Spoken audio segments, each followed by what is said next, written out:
Good evening, everybody, and welcome to the third race of the sixth season of the Dark Horse Racing Series presented by Troy Lee Designs. As we are here in the heart of the Bluegrass State, this is the mile-and-a-half track known as Kentucky Speedway, as we've got 21 drivers ready to take to the under the lights racing at this track in Sparta, Kentucky.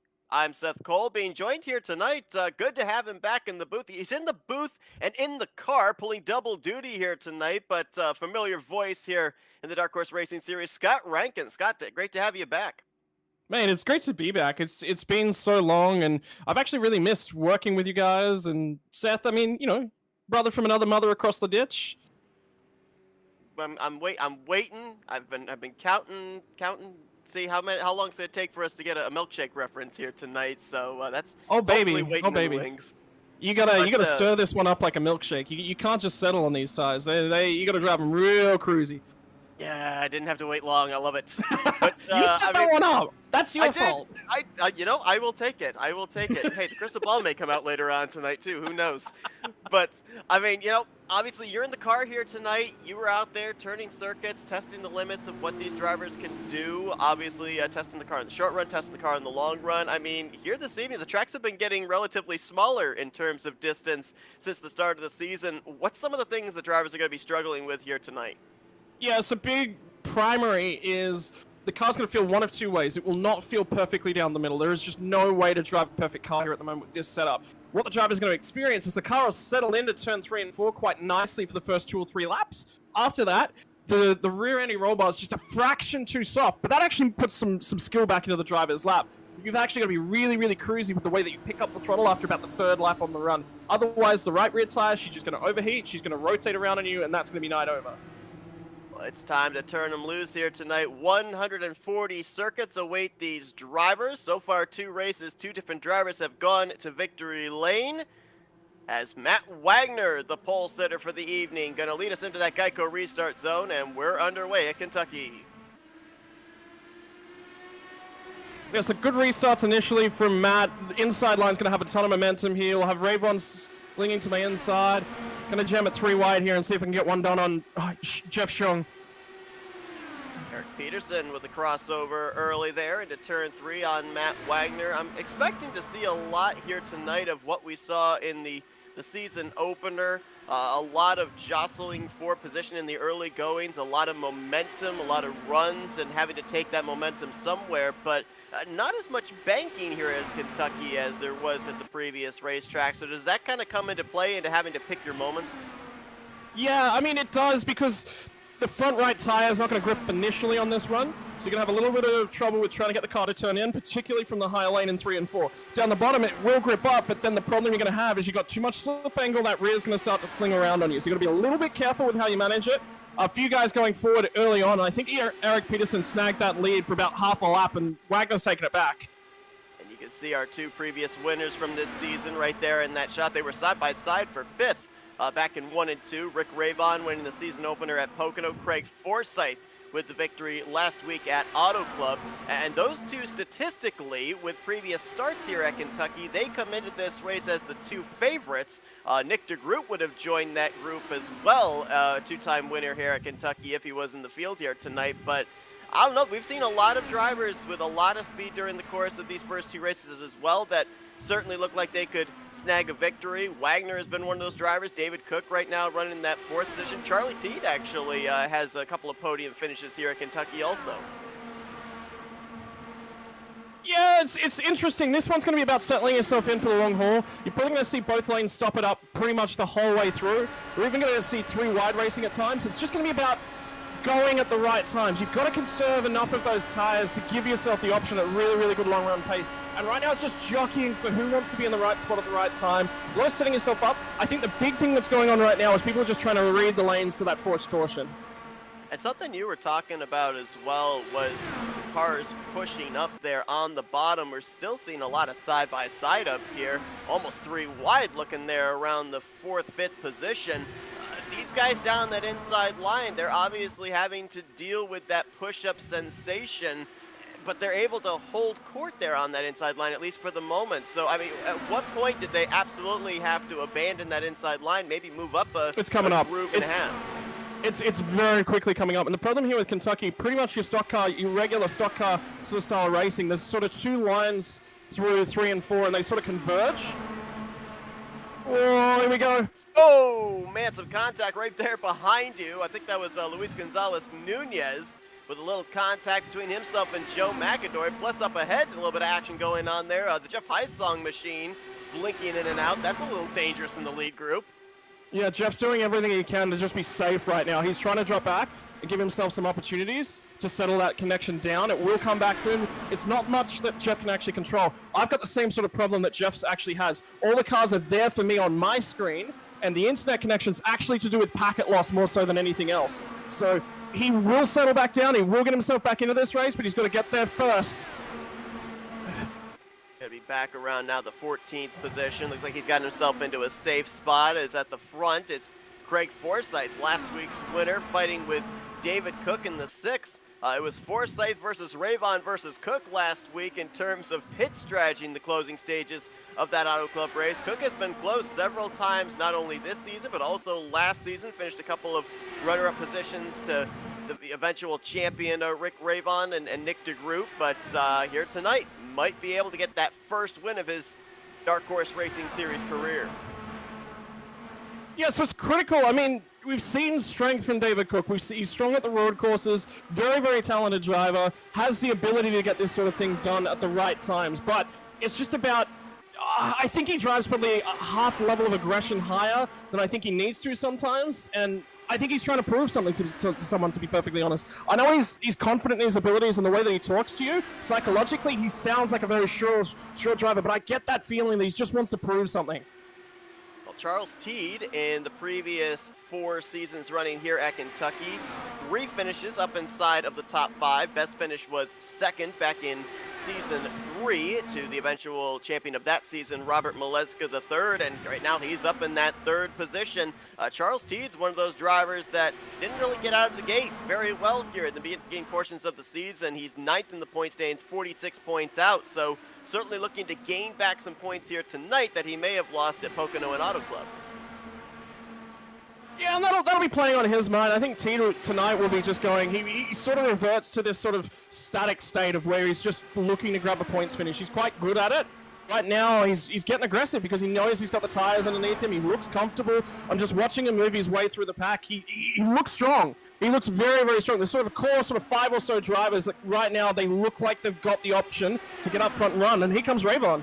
Wow, right up the middle, 3 wide there between Cook and Forsyth. A ton of momentum there for Rick Rayvon. And I was going to talk about observing both Rayvon and Forsyth. They ran awfully high there in 3 and 4. Obviously, that translated to great straightaway speed for your current race leader in the 1. But, you know, you talk about the tire temps there, possibly pushing the car up on the inside. What about on that top side? I mean, yeah, you get that great momentum with the extreme outside line, but is there going to be a point where up high is too high and you're eventually going to get that safer barrier? Yeah, absolutely. So the problem with the high lane is initially on the corner, it just does not grip up whatsoever. So you're really burning right front, trying to find that grip. It is a little bit of a push scenario from oval racing, but it actually feels a lot more like an understeer. It's like the tire just does not have enough weight on that front right corner.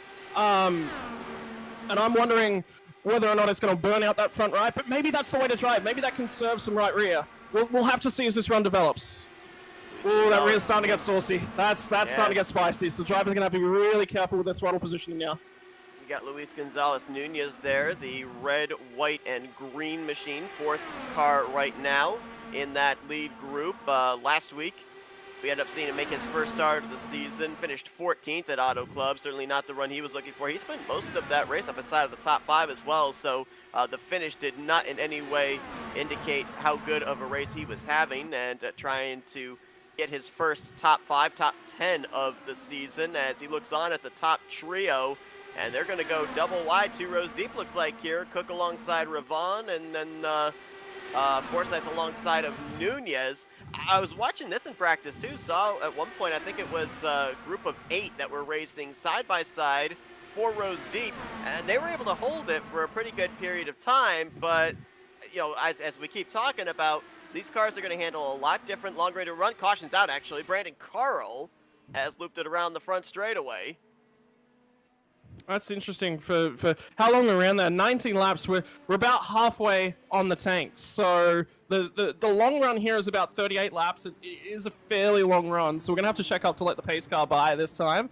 So you'll see the driver sort of spread out as that pace car comes through.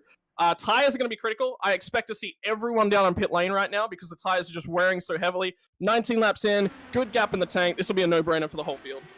Let's take a look and see what happened here to the 30 of Brandon Carl, and yeah, just goes around there. Car snaps loose off of turn 4. I believe that was the 0-4 of Dylan McIntosh that he collected up in that one. So I would pretty much assume that Dylan McIntosh, he's going to have to use his fast repair. That was a lot of damage to the front end. We'll take an onboard with him. But you talk there about tires. Would that have been what led to that loose sensation by the 30 car? Yeah, so it's funny because in practice I managed to do a lot of running out on my own, and I didn't really get a huge deal of long run running within the pack. It's actually a completely different sensation. You can be a lot more aggressive with your throttle inputs in the pack, but the problem is you've got to get the car to settle and want to rotate first. Once it does settle and want to rotate, the rear will probably follow itself right around. So depends. It's not easy. It's not easy. What about the fuel load? Because I remember a lot of times when we would talk to drivers prior to mile-and-a-half races, they would say that the back end of the car was wanting to step out a lot more later on in the run with the fuel consumption, the back end getting lighter. Do you feel that here on a long run at a track like Kentucky?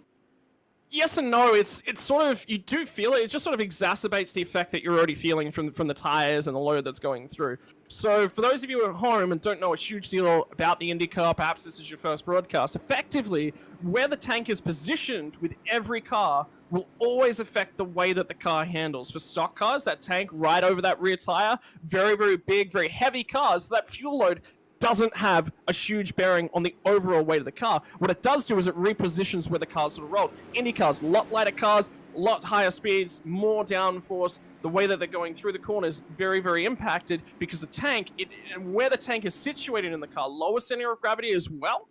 As that fuel burns off, that's load over the rear tires that you no longer have. It's no longer pressing the rear tires into the ground. That means you get this really light, loose sensation as well. You're on older tires. The Indy cars react to that more. Basically, the lighter the car, the more that fuel load will have an impact. And, well, this is about the car that should have the most impact of everything. Well, David Cook started this race from outside of the top 10, the 11th position, and he'll be the one to lead us back to green. While we got the opportunity here, looks like we got a couple more laps under pacing. Bring everybody up to speed on what the point standings look like coming into this race after 2 races in the books. Rick Ravon currently the points leader over David Cook, 24 points in hand. Craig Forsyth with his victory last week up 13 spots to 3rd in the points. He is 28 points back. Jeff Highsong, who's starting the outside of the front row this evening, he is 4th in standings, 35 points back. And Alec Coates, who's had a couple of really strong outings here to begin the season, he's 5th in points, 39 points out. Right now, Eric Peterson, Matt Wagner, Thaddeus McMurray, Charles Teed, and Joseph Morales make up the rest of the top 10. 50 points separating the top 10 in the standings. And a thing that we documented at the beginning of the season, last year there were 3 races, Auto Club Michigan and the Indianapolis race, where there was the opportunity for double points. Only 2 opportunities here this season at Michigan and Indianapolis. So a lot more stress, a lot more importance on consistency and not really being able to rely on that extra double points race to gain back the points that you might lose if you have a bad day. Yeah, look, and it does change the attitude of the drivers. Last season, I believe we actually saw the start of the season run without fast repairs as well. That was quite critical to the way that the drivers started. There was a discussion that went on halfway through the season. Do we run with fast repairs? Do we run without fast repairs? The decision eventually came down to, yeah, look, we want these guys to race close as well. So there's a lot of things that will affect the mentality of the drivers and certainly where they are in the points. But you've also got to remember, you've got a few guys out here, Luis Gonzalez Nunez, myself. We're only joining this a few races in, so we haven't got the season-wide points. So for Luis, I know that he should be able to run basically every race of the season. from here on out. So that means he needs to be a little bit more aggressive and get some results now, so he drags himself back into the championship. For me, this will be a splash and dash. This will be my only run of the season. So for me, I really don't care too much about, if the result ends in an accident. I'm just looking for a single splash. I'm out here for a bit of fun. That will affect the mentality. But Rick and David Cook, I know for sure that both of those guys, they just race very, very aggressively. They just want to go for it. They want to go for race wins, regardless of their championship situation anyway. We get the opportunity here with these camera angles to be able to look in at different things, driver perspective. Riding on board here with you, Scott. I mean, you mentioned this before we came on the air. 140 laps, kind of an odd number to have based off of the fuel window, and we saw you running around there in 6th year. A little fuel saving, looks like. A lot of fuel saving. I'm trying to settle myself in. This is actually a tricky restart here, right up here on the banking.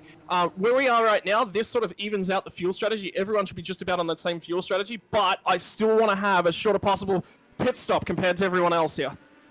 David Cook, the lead car, gets to accelerate whenever he so chooses, and he accelerated pretty late. I think he was actually past the Geico restart zone, where if we were in stock cars, you would have had to restart it in that area. And he and Rick Ravon going to jump out to a pretty early advantage over Forsyth and Nunez. Oh, we saw them kind of pull off these games in the season opener at Auto Club as well. Obviously, team communications going on between those two, letting each other know when the launch is going to take place and catching the rest of the field kind of flat-footed. Yeah, and they will work together. They're really, really good at it, and they've been running together for a very, very long time as well. So that's crucial to know. They know exactly what they're doing with it as well. So if you want to see two guys working together well as teammates, they're probably the two to keep your eyes on. Something else that we ended up seeing at Auto Club as well was these two drivers, Cook and Ravon, their ability, the swapping back and forth of positions, that allowed them to be able to open up a very sizable gap at one point early on in that race. Here tonight, is there going to be opportunity for drivers to do that, the swapping back and forth to gain an advantage in terms of intervaling in terms of space, or are they going to not be able to do that based on the fact that this track's a little bit narrower than Auto Club is?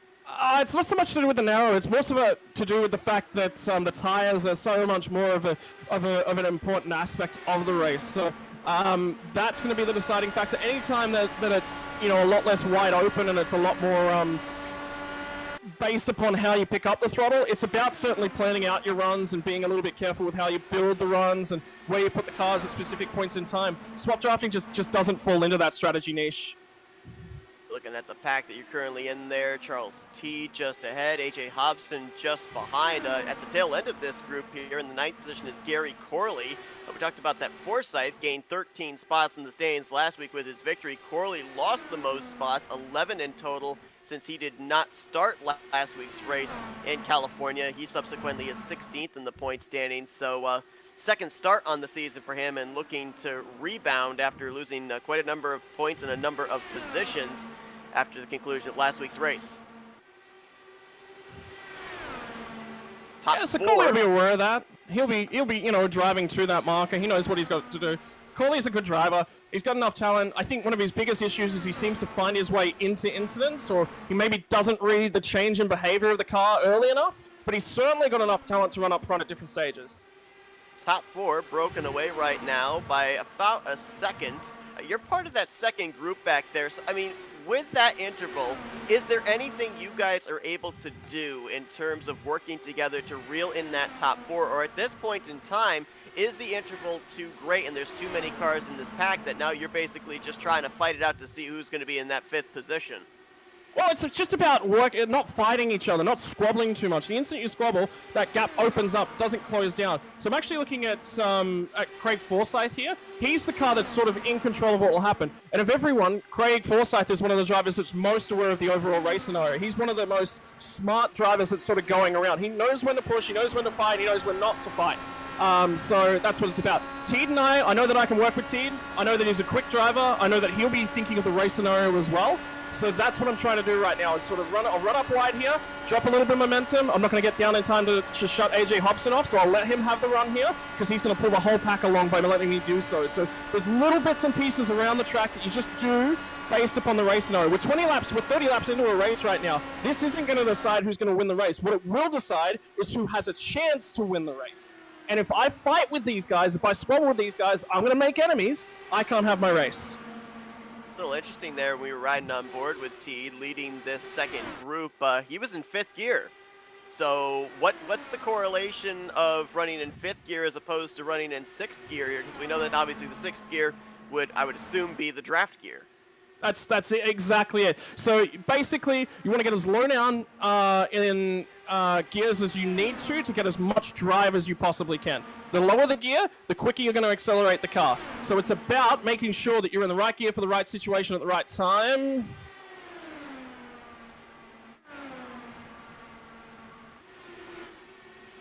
Right now, you just can't stick it to the bottom. It's front end grip limited. That's the tricky part. So Teed's actually doing a really, really good job leading this pack right now. Noticing a car blinking back behind you. I think that's Matt Wagner in the 3, so dealing with some connection issues there. Ooh, gotta be careful.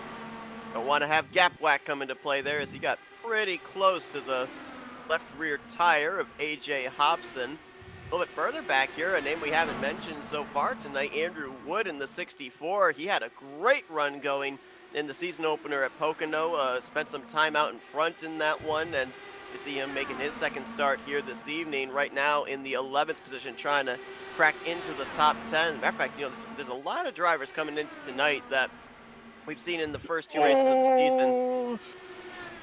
I just cut off Charlie T. Sorry, I'm having a real problem at the moment because I'm trying to get the car to grip up. I'm trying to work with Charles. I'm actually not trying to fight him, and he knows that.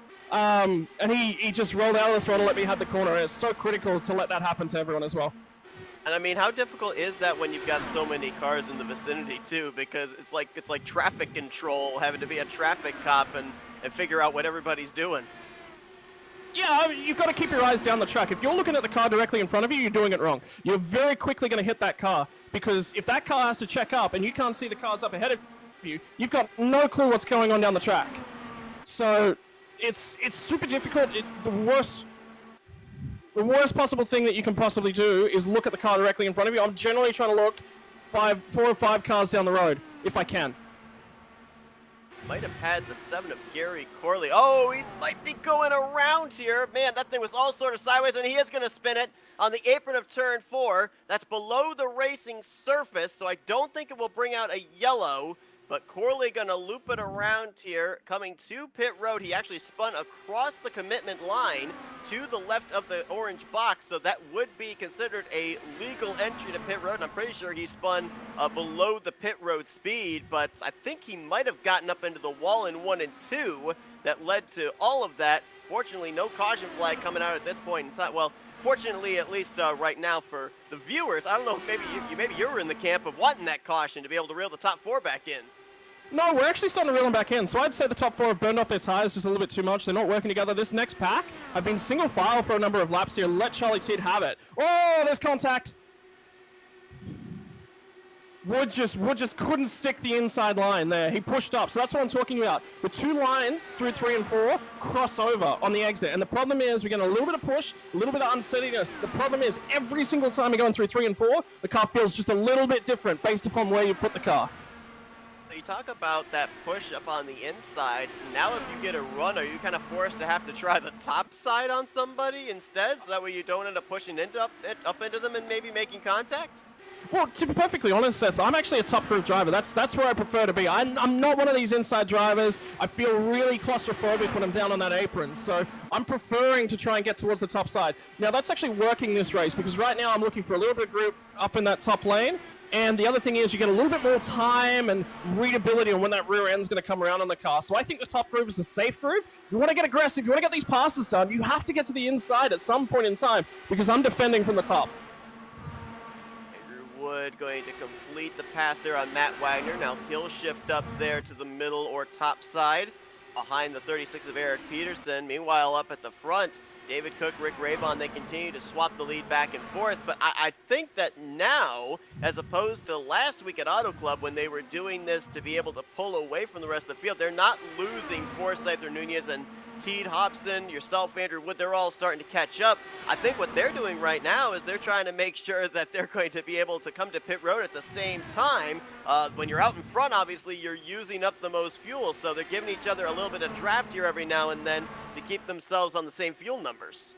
I think what's going on with them right now is, you talked about it a little bit earlier on, when you've got to run, you've got to take it somewhere. If you don't take that run somewhere, you're going to go backwards. And the problem for them is, if they give up their runs, that means the cars in P3 all of a sudden gets the opportunity to make a move. So it's not so much about trying to work together as trying to shut everyone else down. Here you see that second group, as you described, Scott, has now caught the tail end of that top 4. Charles teed up here. Andrew Wood is now caught up. Peterson about to do the same. I mentioned the fact that that caution didn't come out for the Gary Corley incident. Oh, car on the fence! Whoa, that's, I believe, Hobson. That's Corley. It's actually Gary Corley.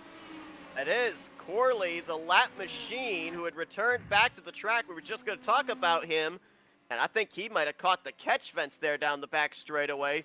He was 1 lap down, had just been put a 2nd lap down, and he's going to bring out the 2nd caution of the evening here.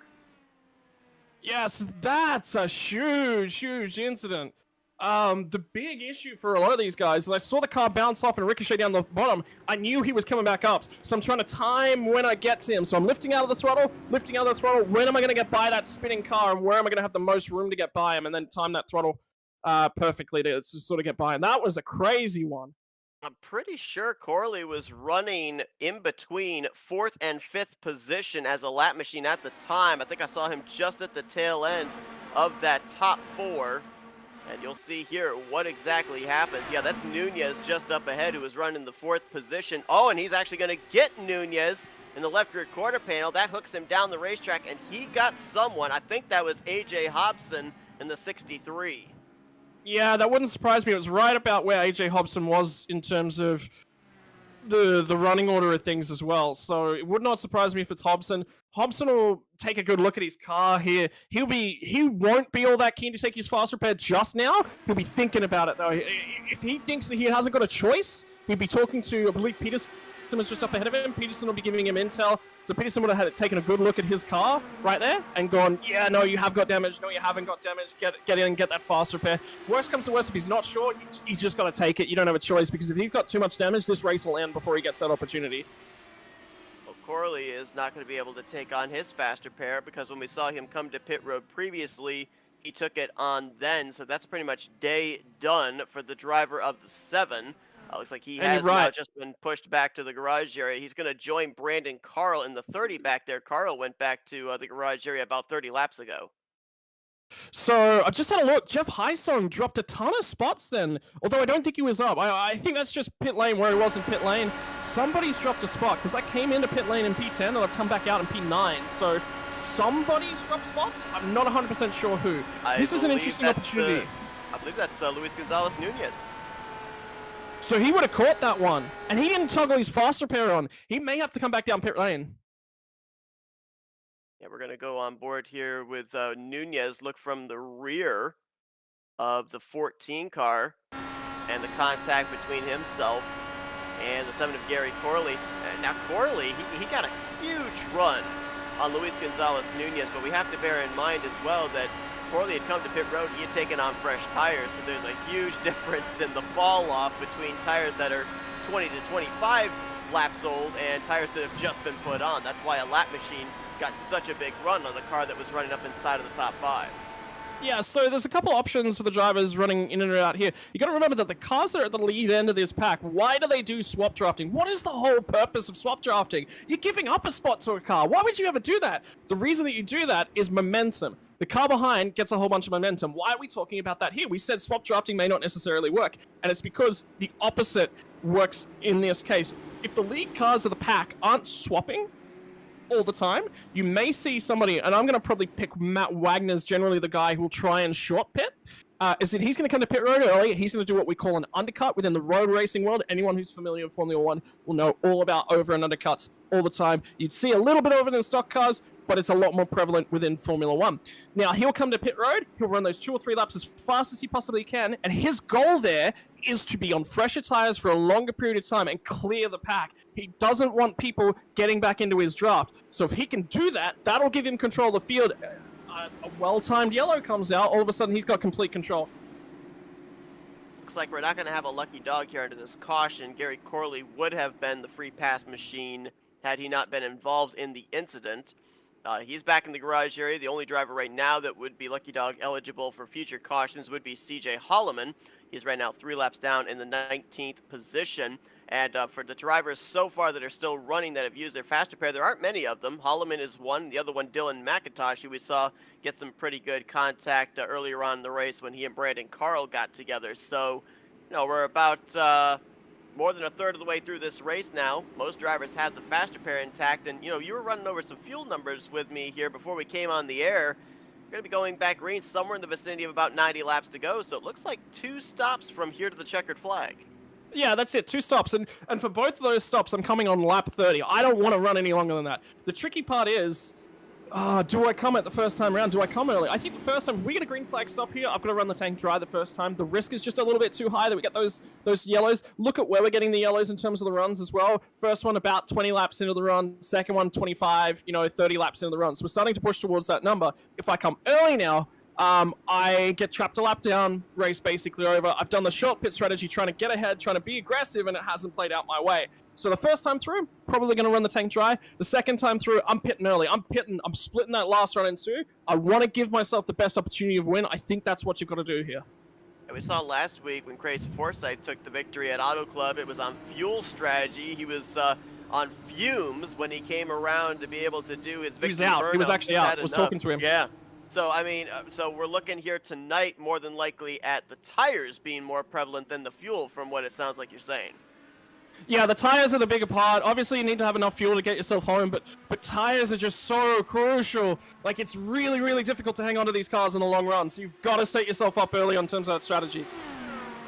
90 laps to go next time by. Rick Ravon was the leader this restart over David Cook, and they'll go back to work in the back and forth. Now Craig Forsyth has Charles Teed to work with. He had Nunez in the early going, but Nunez, as documented, looks like he did a little bit of damage repair under that last caution after the contact between himself and Corley. Restarted back in 15th, and oh man, we're going to go 3 wide contact between Cook and Ravon there through turn 2. I didn't quite see that, but I could tell that they were racing each other very, very hard up in front. And Forsyth's the one that's come away with the lead now. So Craig will want to control this. Craig, again, remember, Craig, if it's a strategy race, Craig's the one that's generally cottons onto that the earliest. So if Craig is going for the lead, that means he wants track position. Well, Rick Ravon, last 2 seasons here at Kentucky, has finished back-to-back runner-up finishes. Last season, one of those runner-up finishes was the guy out in front, the defending winner of this race, Craig Forsyth. So talk about coming into a track with a lot of momentum after the victory last week at Auto Club. Yeah, so it's huge right now. It's about picking yourself up, making sure you're in this lead pack. For the Joe McAdory and backwards guys in P10, they're sort of out of it right now. They have to organize, and they have to organize in a big, big way. Right now, everyone is just fighting for that track position. I don't know if you want to be leading right now, but I think you want to be leading maybe 10 laps time. And it's about setting yourself up. You're in the right position to take that lead when you need to. And maybe also setting yourself up for the potential future pit stop if it ends up being under green flag conditions. I mean, we hear it a lot in super speedway racing when drivers are battling side by side. You're thinking, well, you don't want to tear your equipment up. Why are you racing this aggressively? And they say, well, we're setting ourselves up, picking up a spot or 2, so that way we have that advantage when we eventually come to pit road. Is that what we're seeing here as well? Why we're seeing such aggressive racing with still over 85 laps to go? It's a little bit early for that, but it is still important. You want to make sure that you're attached to this lead group and that you're at least there if you can pick up the pieces. I don't know if you want to be racing for it that hard this early, because IndyCar and super speedway racing, you're talking about looking after the equipment. IndyCar is one of those cars that you have to look after your equipment in. Have a look at Hobson. Hobson's found a groove. Right now in that 8th position as we're on board with David Cook. He's going to go to the inside there of Charles Teed, who was already double wide with Matt Wagner, so that was 3 wide for a brief moment there on the front straightaway. Up at the front, though, Andrew Wood. Oh, whoa, whoa! Somebody went up and over. Was that Wood? That was Andrew Wood in the 64. Caution's out. Rick Ravon and Andrew Wood in a battle for the lead. And Eric Peterson, I think, might have gotten a piece. Yeah, that car's suspension completely skewed as he's crab walking out of turn 4. This is a tricky one. That's a lot to put together. There'll be a few guys as well at the back of the pack now that'll look at this and go, hey, this is an opportunity for me to stay out and grab some track position, even though you'll be on older tires. Look at Teed's front wing. Look at that car. That thing is messed up. Got a ton of race cars right now that are badly mangled, pieces missing, suspension skewed. Let's go back and look at what happened. We were on board with David Cook. I kind of missed it. I was looking at the gear he was in, but fans would have gotten a front row seat of the contact just out the windshield of Cook's machine. Let's take now a more in-depth look of what happened. This was obviously for the race lead, and we'll see who the contacts between might have been between Wood and Forsyth. Oh yeah, Wood came up and was not clear. AJ Hobson got a piece of that along with Eric Peterson. My gosh. A lot of, and the critical thing here is, Seth, that was a lot of good race cars. Yes. It wasn't just race cars. It was a lot of race-winning race cars as well. So that's critical for those guys. There's going to be a ton of fast repairs now burned. There's another angle at it. Watch how Wood comes up. He's not clear. There's Rayvon. There's Teed. Can't see it up ahead, but Hobson and Peterson get together. We'll focus on those two here on the next replay. So at least 5 drivers with massive amounts of damage, and to your point, going to have to use that fast repair here and now. I believe that Eric Peterson, AJ Hobson, they got contact in different portions of that wreck, and then the both of them slid up into each other in the same portion of the racetrack going into turn 3. Peterson's the yellow machine. There's Hobson in the Valvoline car. Oh yeah, actually, Peterson slides up the track and makes contact with Hobson. The whole rear wing gone on that car. I wonder whether or not Peterson grabbed the brakes straight away. If he's grabbed the brake, that might be why he's slid up the track. A whole bunch of guys pitting on this second time by. This is interesting. So we are now just outside of 80 laps to go. You cannot make it. You cannot make it. However, the last stop here will be a splash for those guys that did come down that time by. So there's Charles Teed, AJ Hobson, myself, Jeff Xiong, or Jeff Haisong. I actually asked him how it's said. He actually said it's just Jeff Haisong. I've heard it said a few different ways over the last couple of weeks. So Don Days. There's a few guys making critical pit stops on that last time by. Rick Rayvon. There's a few guys that sort of had pit stops forced upon them with their damage. But this will be an interesting strategy play right now. You've got 6 cars that did not stop the tires right there. This is on board with Andrew Wood. Wow. And we saw with the onboard with Eric Peterson just how much hang time that 64 car got. No knowing where he was going to land. I think there were a lot of drivers that were swerving left and right, hoping they were picking the correct lane. That was not going to be the landing zone for the 64. Going back there on the question about Eric Peterson there, I'm almost wondering if maybe he was so focused in avoiding the wreck, he might not have actually carried the right amount of speed and not slowed down enough to be able to make the corner into turn 3. Yeah, there's a few things that went on. I mean, if he's grabbed a little bit of damage and it's messed up the front downforce, that's a potential. Look at Teed, for example. Teed was down on the grass, had no front wing whatsoever, so Teed had a very, very issue-laden way of getting through there, so Charles Teed's going to take that fast repair to settle himself back in that race. It's one of the most tricky things in racing is avoiding the wrecks when they come, and this is what I talk about. Get your eyes up. Why? Number one, linking corners together and looking down the track for where the opportunities are going to present themselves. That's so crucial, but number 2, wreck avoidance. And setting yourself up for these sorts of races. You get your eyes down the track, you're aware of something's going wrong the instant it happens. If you're looking at the rear bumper of the car ahead, you have no idea what's down the track. And you said, Seth, you were looking at the gear in the middle of that one. You weren't actually looking at the cars, and you missed it. And that's exactly the same thing from a race driver's perspective.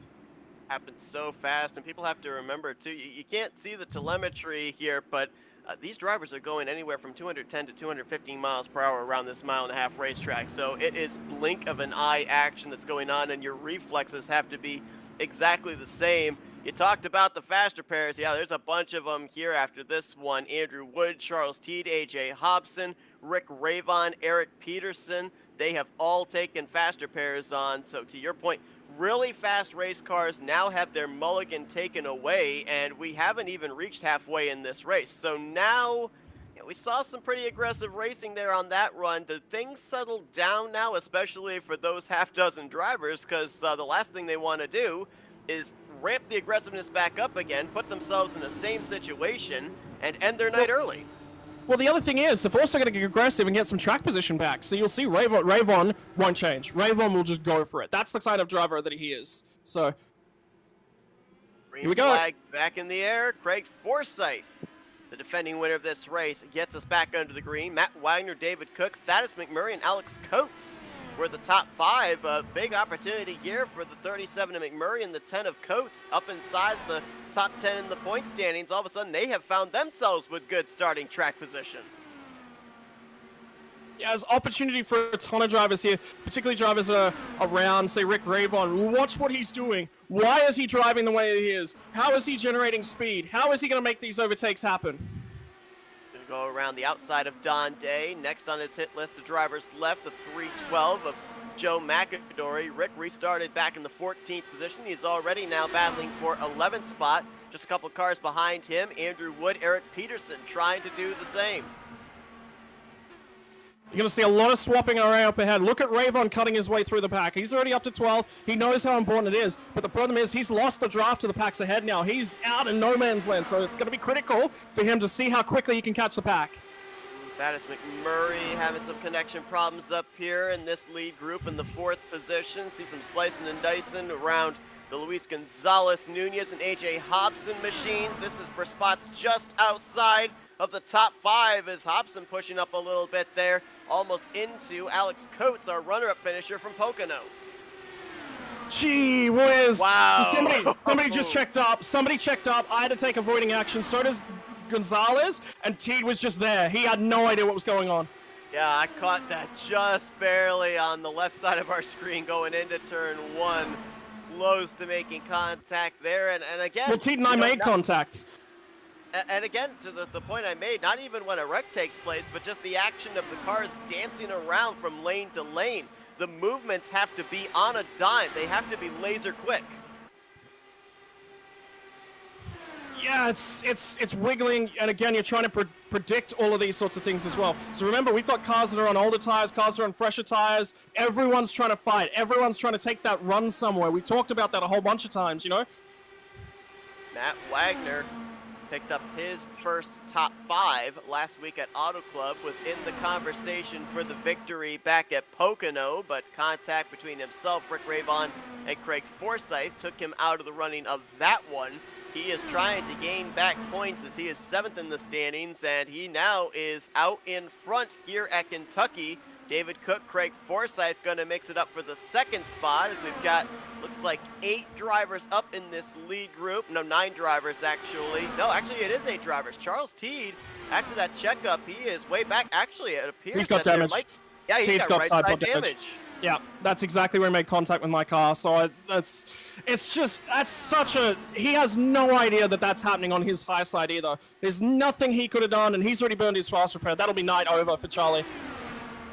I mean, what about the visibility for drivers here tonight as well? I mean, we're seeing right now double wide, several rows deep, almost kind of like super speedway racing. I mean, just how much peripheral vision are you getting to see? How many blind spots are there that you have to worry about with these cars dicing back and forth? Well, all of that happened perfectly in Teed's blind spot. So sort of out his right window, just behind his front tire, there's sort of from basically where the mirror is back. You've got no visibility, and guess exactly where my tires were placed when that all happened. So there's just sort of one big blind spot. The mirrors pick up enough. It's similar to your road car. They ask you to do shoulder checks before you ever change a lane. It's the reason you do that. The problem here is the only drivers who can actually do that in an Indy car are actually the drivers that are in VR. If you're on 3 screens, you don't have that opportunity. Right.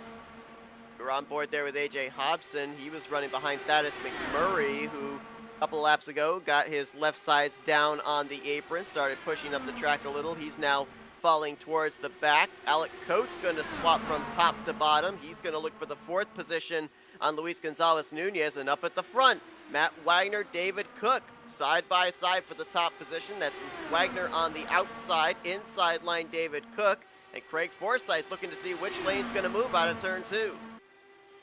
Here it comes. The run's coming to the top side again. Like I said, I just think this top lane is where all the runs are going to come from all night long. Somebody sent a huge dive. I think it was Hobson to the inside just then. Just barely saw that. I'm looking for any movement I can see out of this cockpit because it's so busy right now. Everyone is fighting for every scrap of racetrack. And have a look at Alec Coates. He's doing a phenomenal job. Remember, he's on all the tires. Right now holding down that 5th position, Alec Coates. There he is, running on the inside line, now moving up about a groove and a half off that yellow line. Wagner and Cook, neither one giving an inch here on this battle for the race lead. Wagner keeps getting the advantage by about half a car length back to the start-finish line, and who knows, at the end of the race, that may be all that matters, because you just have to get to the stripe first before your opponent, and you're taking that checkered flag. Wagner, of course, has been close a couple of times here this season already from getting a victory, and has had circumstances not work out in his favor. It does bear worth mentioning, wow, that was tight between those 2 off of 4. But with that latest caution, CJ Hollowan got one of his 3 laps back, so he is now only -2 to the race leaders. 19 cars running, 18 on the lead lap. I was about to bring up the question of how difficult this particular pit road is to get onto, because these guys are now getting close to, for the top 5 or 6, maybe have it to come to pit road under green flag conditions, but I'm not sure if I should ask that, because the way they're racing right now, they may not get the chance. Yeah, I think a caution's coming. I just don't know where, I don't know when. I need to be in the right spot at the right time. So it's very, very tricky. And everyone's bobbling. Everyone wants to be in the right lane, you know? Yeah, you talk about running up there on that top side being more comfortable, but, you know, the laws of gravity say that if a wreck takes place on a banking area of a corner, the cars are going to go up. So, I mean, it's kind of a catch-22. Run where you're comfortable, but at the same time, you might have some cars coming up into you if contact's made outside the windshield. Yeah, it's tricky. Yeah, I mean, you got to pick the right lane. You got to be in the right place at the right time. It's all about timing, because that car, when it does go up there and hit that barrier, it's going to go up in a flash. It's not, these Indy cars, they don't sort of sit in lanes like you would with stock cars, you know? So it's tricky.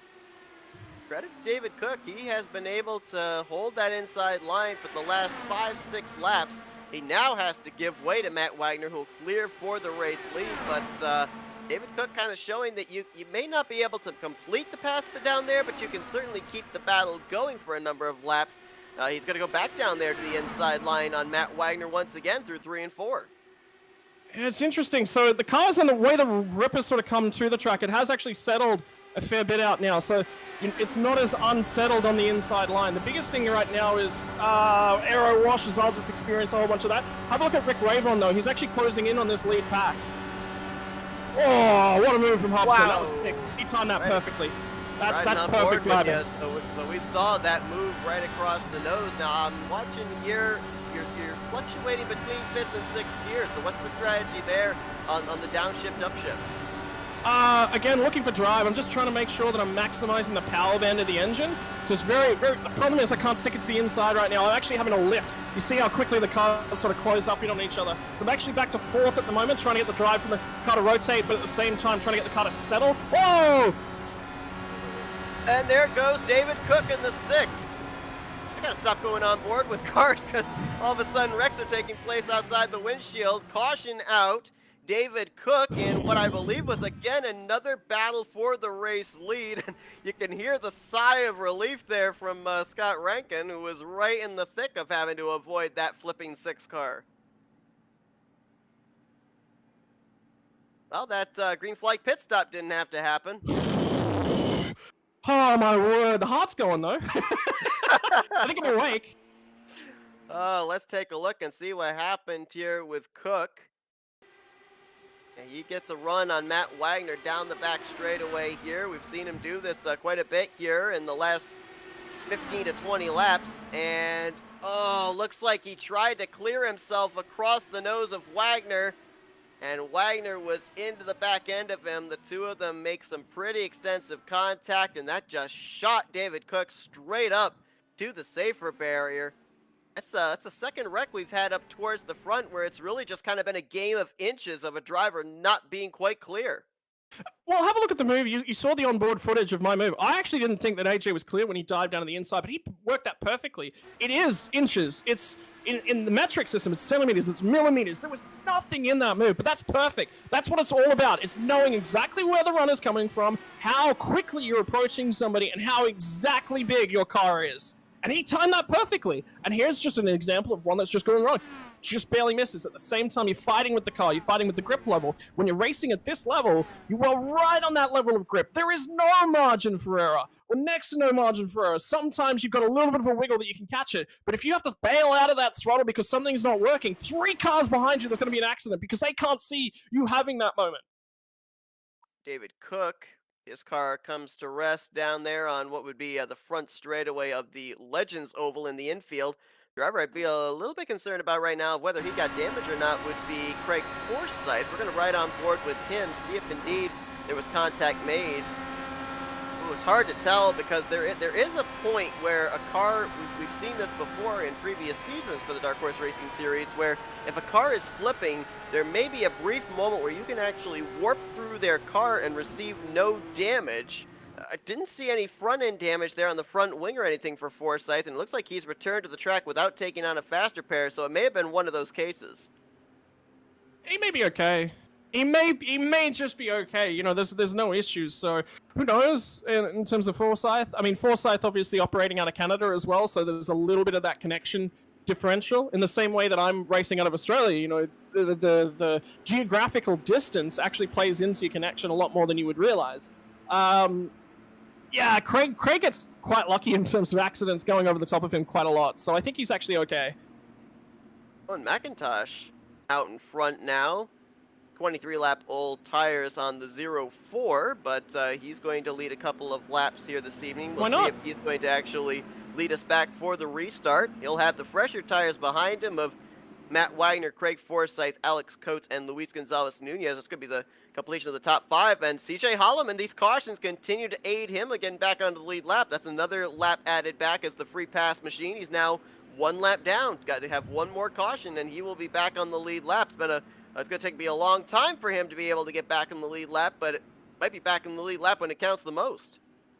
Yeah, I think he's going to get back to the lead lap at exactly the right sort of time. I think we've definitely got at least 1 more caution in us. So his biggest concern right now is don't lose another lap, stay as far up as you possibly can, grab pit stops where you can. I think we're actually going to have the leader pitting this time by, so McIntosh is going to go to the back.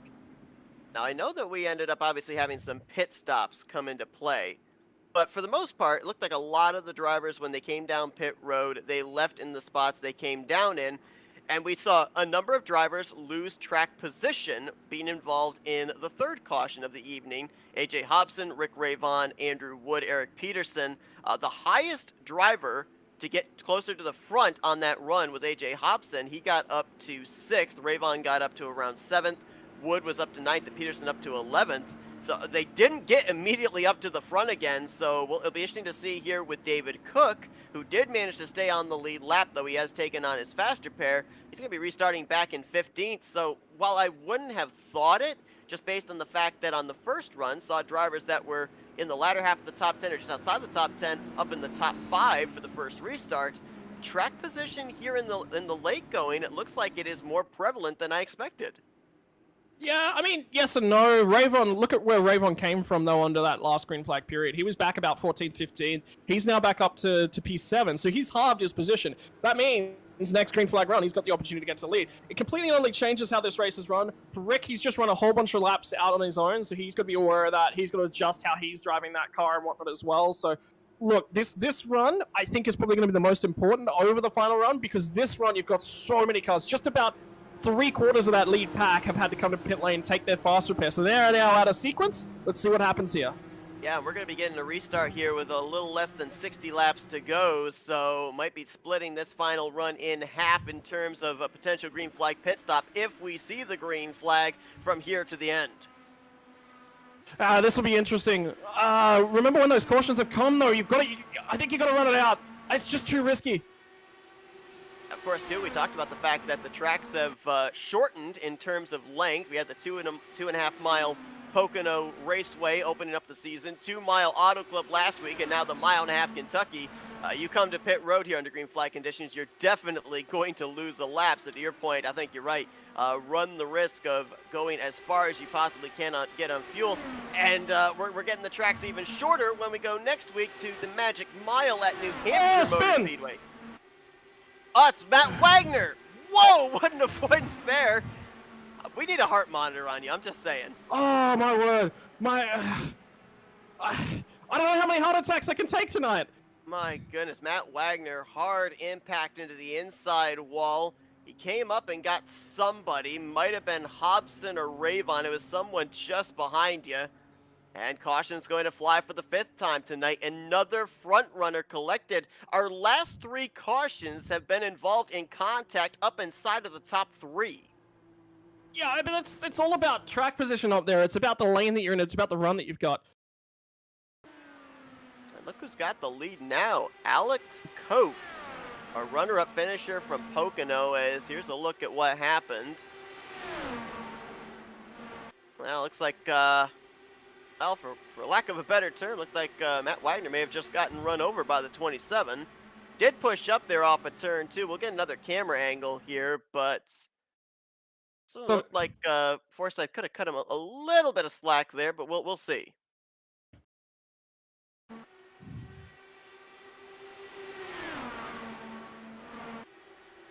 It's hard to tell there from that angle. I mean, gap whack could have come into play potentially. The car that did get tagged just a little bit there around the left rear was Rick Ravon.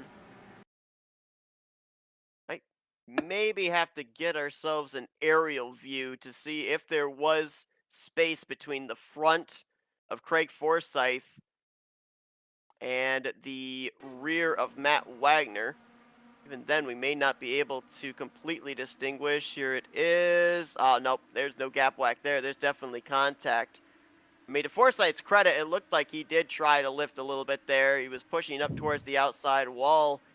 Wagner just must have either felt that car was going around or it was really tight there on exit. Was bailing out of the throttle, and Forsyth just couldn't lift enough. Yeah, it's just timing. That's all it is. So, look, I mean, I was so worried there that Matt nearly come back up across the track in front of me. I'm curious what's caused that issue. It's hard racing at the end of the day. And remember what we're talking about at the top end of the show when they re-added the fast repair. We're talking at the top end of the show about re-adding the fast repair back to the series. That's critical. Because it means that these guys can race each other. I mean, internet connections aren't perfect. Like I said earlier in the piece, Jeff Highsong, he gets a little bit of packet loss. There's nothing that the drivers can do because they can talk to their ISPs, they can try and get better connections, but ultimately, sometimes it's actually the cables in the ground that have got issues, or there's something going on that they really can't change. From Matt's angle, he actually made contact with the 27. From the 27's angle, he didn't make contact with, what's Matt, the 3, I think? I mean, it changes. Replays are different from driver to driver, and that actually reflects the difference in their connections and whatnot as well.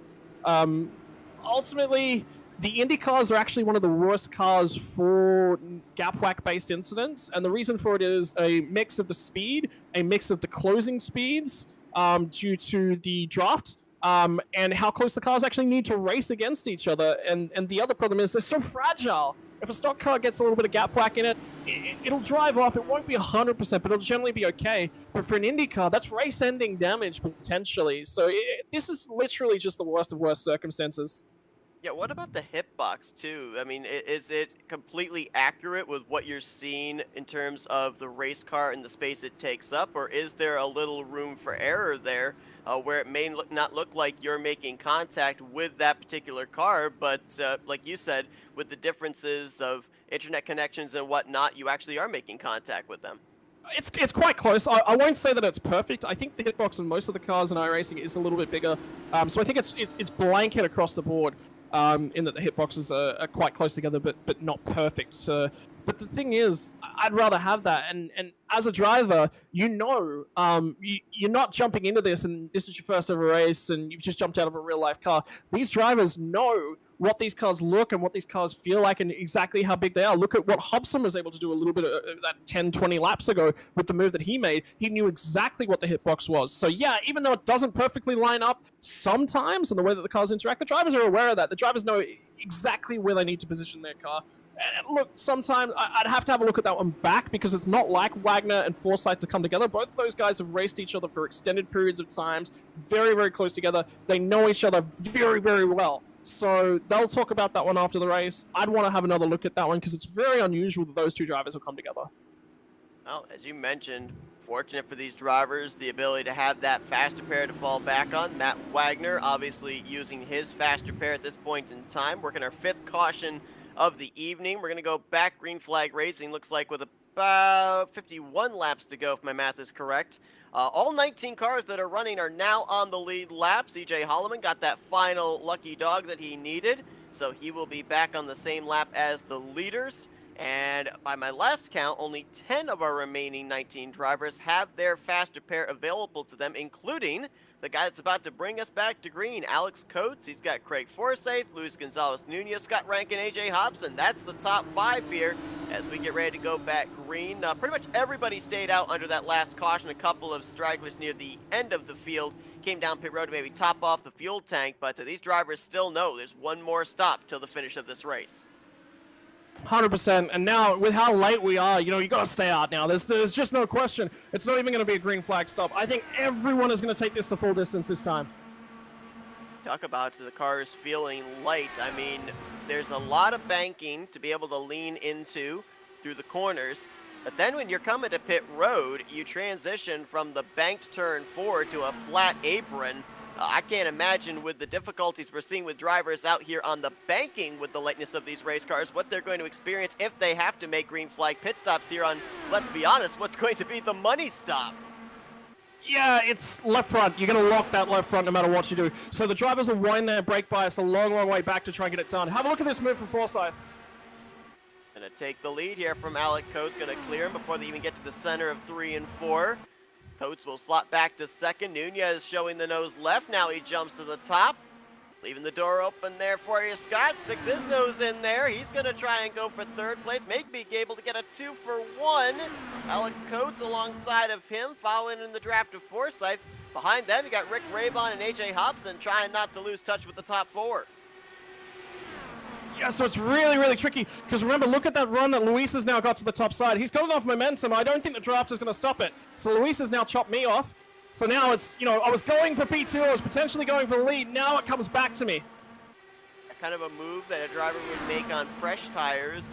You guys out there with about 10 laps on the tires that you restarted there on. I mean, was there enough time under pacing for the tires to cool down to make a move like that? Did it feel the same as if you were on fresh tires? As man, near contact there between Raybon and Nunez. Yeah, so Rick's trying to shove the nose in there, get 3 wide and take it away, and Luis just sort of got a little bit tight on the bottom, drifted back up, but it's about being aware of that from my perspective. I knew that was happening, so I gave him more space such that we didn't make contact, because I don't want to make contact now. That puts me at the back. I've now got to go out and battle for track position. I'd rather be right where I am right now and struggling than a little bit further back and, having to come back through, particularly without a fast repair. 3 wide there for a moment off of turn 4. Alec Coates going to be the one to back out of that situation, as he would have been the middle car going into turn 1. Now it's Raybon versus Nunez for second. Give the spot to Rick Raybon. And these top 6 mixing it up right now, maybe allowing Jeff Heisong and company to reel them in. Andrew Wood, Eric Peterson, they're only about 0.8 of a second behind this top 6. Yeah, so we've got to be a little bit careful at the same time. We've got to race because it's about track position. Look at what Forsyth's been able to do. He's got control of this whole pack at the moment. So everyone's trying to hunt him down, trying to look at ways that they can get past him. Rayvon's in a strong position here. Rayvon looks to be quick. Well, we've seen Raybon, we've seen Forsyth, and we've seen Matt Wagner all out in front here tonight. No surprise, a bit of deja vu from last season when Raybon led the most laps, 61 in total, 25 laps led by Forsyth, and 21 laps led by Matt Wagner. We've seen a couple of other drivers take some turns out in front here. Alex Coates just moments ago. David Cook was up front as well. We're seeing some new faces up here at the front tonight, but no surprise really to see the guys that I mentioned that statistically have had the good numbers here at this mile-and-a-half racetrack up here towards the front nearing the end of this race. Yeah, Kentucky's one of those unique speedways as well. But just with the shape of 3 and 4, you need to have a lot of experience here and a lot of experience with how those lines converge. It's such a unique racetrack. There is nothing else like it currently that exists because it just creates a really, really weird racing line through 3 and 4. Forsyth continuing to try and cut the draft behind him. Ravon, big run to the top side there into turn 1. He'll go for the lead side by side for 3 positions here, 3 rows deep. First, third, and fifth all under contest. An inside line has now come in. The guys that are down there just can't get the tire turned in from the top rope now. So I think you've got to try and get towards the bottom side. You've got to be comfortable down there to get the lead away from somebody. And it's going to be critical here, I think, in about, let's say 10 laps. Well, you talk about the importance of track position. David Cook and Matt Wagner, who were involved in our last 2 cautions, right now, they're mixing it up along with Joseph Morales. This is for the 11th position. They are outside of the top 10. They are currently running about 3 seconds behind the race leader. Man, I mean, if you have an incident early, we've seen how Ravon, Hobson, Wood, they've been able to mount comebacks back up inside of the top 10. But you get involved in a wreck late, it's certainly looking like with how spaced out the restarts are based off of the leader's ability to go when he wants, certainly looks like you're out of the running for the victory. Have a look at how this lead pack has now changed. AJ Hobson was quick a little bit earlier on, so was Rick Ravon. They're now coming back to us. So everything's starting to change. But yeah, it's perfectly right. Have a look at Andrew Wood. Andrew Wood's just about to slot into this pack as well. Yeah, he's got Haisong there with him. Haisong we saw dealing with some connection problems in the early going of this race. He's now about to get back up in this lead pack. We're 3 wide, we're 3 wide. We are indeed. That is going to be tight there with Hobson on the bottom. Coates, a little contact maybe there in the middle. And Luis Gonzalez Nunez, way high, wide, and handsome there going into turn 1. Now which line do you pick? Because Luis will now be a little bit upset. He'll be a little bit annoyed with the way that that's going on. The car's not handling perfect. You're pushing, a lot of pushing. You got to get back to that throttle though. You got to take the run somewhere. Where do you go? And all of a sudden that top half dozen, it's become about almost a full dozen as you've got Andrew Wood. He's latched on to the draft now. Jeff Haisong, Thaddeus McMurray, Eric Peterson there as well. Joe McAdory might be able to make it 11 cars in this lead pack. He's about 2/10 off the draft of the 36. Have a look at Hobson now. Hobson's recovered well. AJ Hobson looking for the race lead in the 63. Right down in the right rear quarter panel. Whoa! A little loose there, Scott. Nice save on that apron. Oh, again on the apron. And around, caution's out. Long slide there for Scott Rankin. Almost gathered it up. I don't think you hit anything. No, I didn't. I managed to save it, so kept it all out of everyone's way. That was the whole point. I was trying to fire it down the inside where I knew the cars would be drifting wide coming off the corner, so just caught the apron. A little bit more grip than I was expecting, so I had slightly too much steering lock input. Oh man, you were talking about track position. Well, guess who's now not got any? And this will lock us out of. You can get home from here now. Confirmed. Yeah, this caution coming out with about 34, 35 laps to go. Go back and take a look. We saw a little tail end of the car wanting to step out with the left sides down the apron. Yeah, all apron, all driver error. It's just different spots. I don't know what happened about 8 laps ago, but Don Day is out of this race, so now 3 drivers back in the garage area. There's a look at it going into turn 1. You know, we were talking about you having to wear the heart monitor tonight. Wonder about the 10 of Alex Coates right behind you when he saw your car step out. He did fantastic. He did a great job, and nobody else piled into that. That's everyone. Remember what I talked about keeping your eyes up? That's exactly what that was. We're taking on board here with Alex Coates. You'll hear him crack the throttle, because he definitely checked up. And that was double wide, 3 wide behind as well. So great job by everybody everyone did not well. to make that a bigger incident than it was. I mean, we talk about the speeds of these race cars and everything and how much different they are from a stock car. How about from a driver's perspective, the ability to be able to save the race car in that type of a spin and not make contact with anything? I mean, what are some of the fundamentals of making sure that that car is going to, yeah, spin out, but still be in one piece once the spin is complete?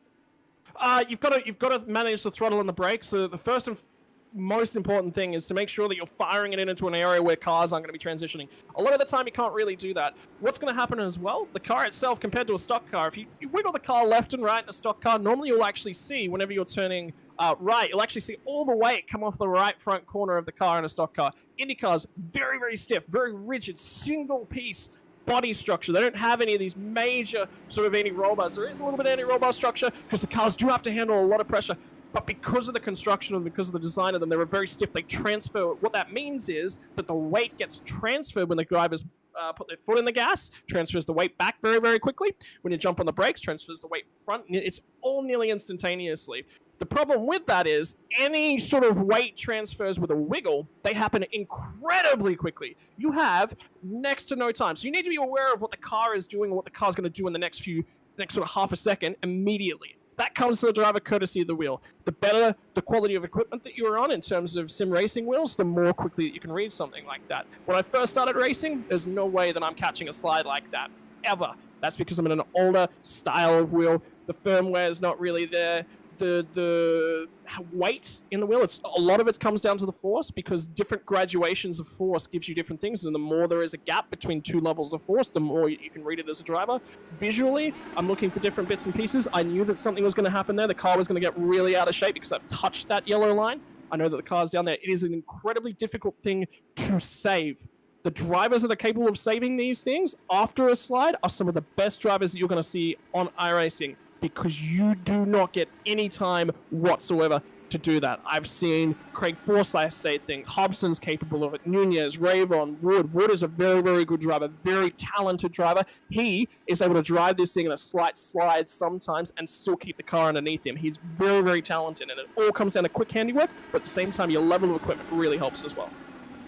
We're going our sixth caution of the evening here. We're going to be getting a restart somewhere in the vicinity of about 30 laps to go, depending on if the lights go out top the pace car this time or not. 18 drivers still remain in this race. We did not need a lucky dog here under this caution period, but I mentioned Don Day back in the garage area, so he'll finish 19th tonight, joining Gary Corley and Brandon Carl. Craig Forsyth here this evening looking for back-to-back in two different respects. He's looking for back-to-back wins here in the two previous seasons of the Dark Horse Racing Series at Kentucky, but he's also looking for back-to-back victories heading into next week when these drivers will be heading to the Northeast at the Magic Mile New Hampshire Motor Speedway. Going to be an interesting one there before they take an off week and then head west when we'll be at Phoenix. So these drivers here this evening maybe trying to take advantage of the last big racetrack that we're going to be at in terms of length before we head to a couple of shorter circuits in the next 3 weeks. Yeah, New Hampshire is going to be a real difficult race. Like that is one of the trickiest things that you can do. Near no banking, the track's very, very flat. The walls come up incredibly quick. It's quite a wide racetrack in terms of a short track, but the guys are going to be under the pump trying to race quite close and quite hard there. Short track racing in these cars, incredibly difficult. We talked about the weight transfer. So in the world, short tracks the tracks tend to be a lot narrower because, well, you're not carrying as much speed. You don't need as much room. So it's going to be a difficult next couple of weeks. So a lot of these guys will be like, I just want to get a win out of the way. I just want to settle myself in. You know, heading into the back half of the season, I really want to make sure that I've got that win in up my sleeve and I feel comfortable in the car. Well, you said it. Pit road's going to be a non-factor from here on out. Now you've got what you've got. You got to go to work and try and be the first one back to the checkered flag. 31 laps to go officially here for Craig Forsyth as he gets us back under the green at Kentucky. Oh, there's cars everywhere scrapping for position in the mid-pack from about P10, a little bit further up than that. See a pack just up ahead here with Eric Peterson, Joe McAdory, Jeff Heisong's in this mix. Joseph Morales there in the 60 car coming into this race inside of the top 10 in the point standings. He's been very quiet here tonight as run a clean race, a very quiet race. Right now in that 12th position, he's kept himself out in trouble. One of very few drivers in the field that still have that faster pair intact with still 30 laps to go, still a long ways. Yeah, the rubbers really come up. The track level is completely different now, the way that these drivers will be attacking it. It's so critical to get your race now. You have to be moving towards the front every single lap. You have to be making some sort of move. You have to take that momentum somewhere. You can't afford to sit back and watch anymore.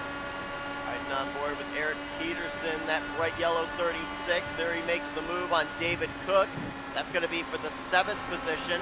Now David Cook going to battle back on that top side. There's to your point, that rubber going up the racetrack there, more grip in that middle to outside line. Peterson really having to bail out of the throttle off of turn 4, and that lost him a spot not only to Cook, but Jeff Heisong powered around on the top side as well. Yeah, so now fighting for that lane choice is going to be changing every single lap. Who wants to be where? Drivers, if they're going to check out where the grip levels are, they've got to do it now, because they're going to run out of time if they try and do it later on. They're not going to be able to test where they think they can get the moves done.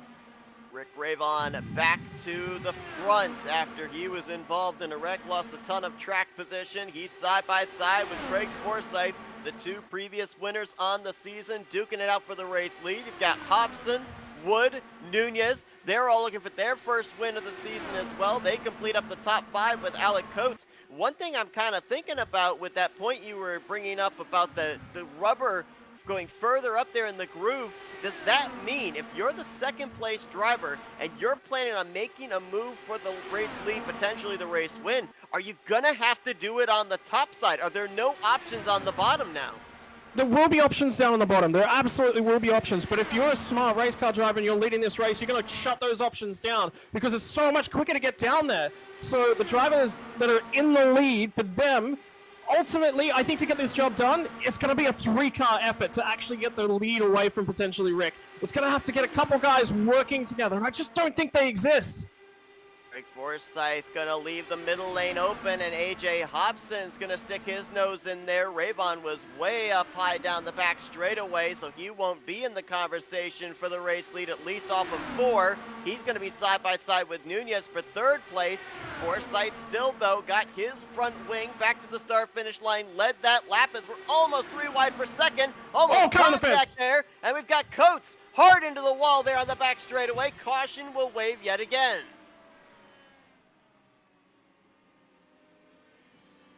There was some contact nearly made between Hobson and Nunez, and I don't know if that played into the contact behind them that sent Coates into the inside safer barrier or not. But Alec Coates, who was having a great run tonight, had that runner-up finish back at Pocono. He's all torn up. I guess if there's any good news, he was one of the drivers that still had the faster pair in his hip pocket. But, I mean, you brought it up there with your spin on the last caution. Now, a lot of track position loss, going to be very difficult to gain it back as we're entering close to 20 laps to go. Oh, look, yeah, it's... See, it's the tricky thing now is, do I come down, do I grab that fresh set of rubber? Because I'm mired back in this middle of the pack. There's decisions going on at the front. For the guys that's out in front, Craig Forsyth, Luis Nunez, AJ Hobson, Rick Ravon, all the way down to about 8th. It's a no-brainer. You stay out here. You're not giving up any track position. But the guys further back, they've got to watch who's going to come to pit road, who's going to throw caution to the wind, who's going to do something wacky. Oh, it's Ravon that does the wacky. Yeah, this is, well, I'm almost wondering if he might be coming down to check and see if he's got any damage, because it was Rick Ravon who had the contact with Alec Coates. This is a 1.5-mile racetrack, and I feel like every time we have a race, doesn't matter what type of car it is, at a 1.5 miles, we always talk about drivers wanting the same piece of real estate based off of their entry or exit off of the corner.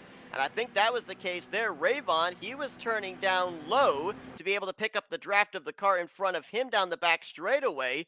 Coates was pushing up off of turn 2, and that's how the two of them made contact. It's so narrow, and that car ahead of you, everyone's always going to squabble for it. The IndyCar's so much more drive in a straight line, so much more draftability, so that's so critical to pick up who you're going to follow down the straightaway. If you haven't got anyone, you're going to disappear out the rear view. But then you get to the corners, all of that downforce that you were lacking in the corner following the car behind, all of a sudden you get all that back because you're running out on your own. So it's about playing with the groove, playing with where you want to be at the right point in time.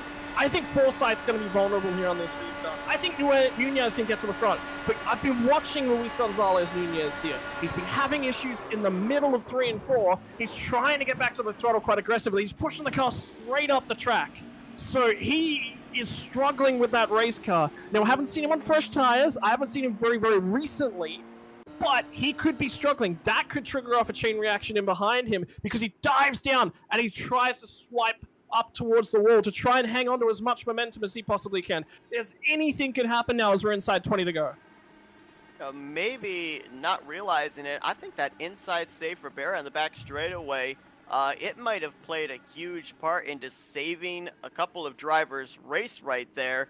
Normally, when we see a driver spin down to that inside safer barrier, they shoot right back up the racetrack towards the outside safer barrier, but it kind of looked like that safer barrier grabbed the front nose of Alec Coates' machine, and with kind of pulling him in, it stopped his momentum and kept the momentum of him spinning going forward down that apron, not sending him back up into traffic. So that wreck could have been a lot worse and involved several more drivers. A little bit of an MVP moment there for the safer barrier, making sure that we didn't have more torn up race cars, and a couple of those race cars could have been ones that didn't have that faster pair of mulligans still left.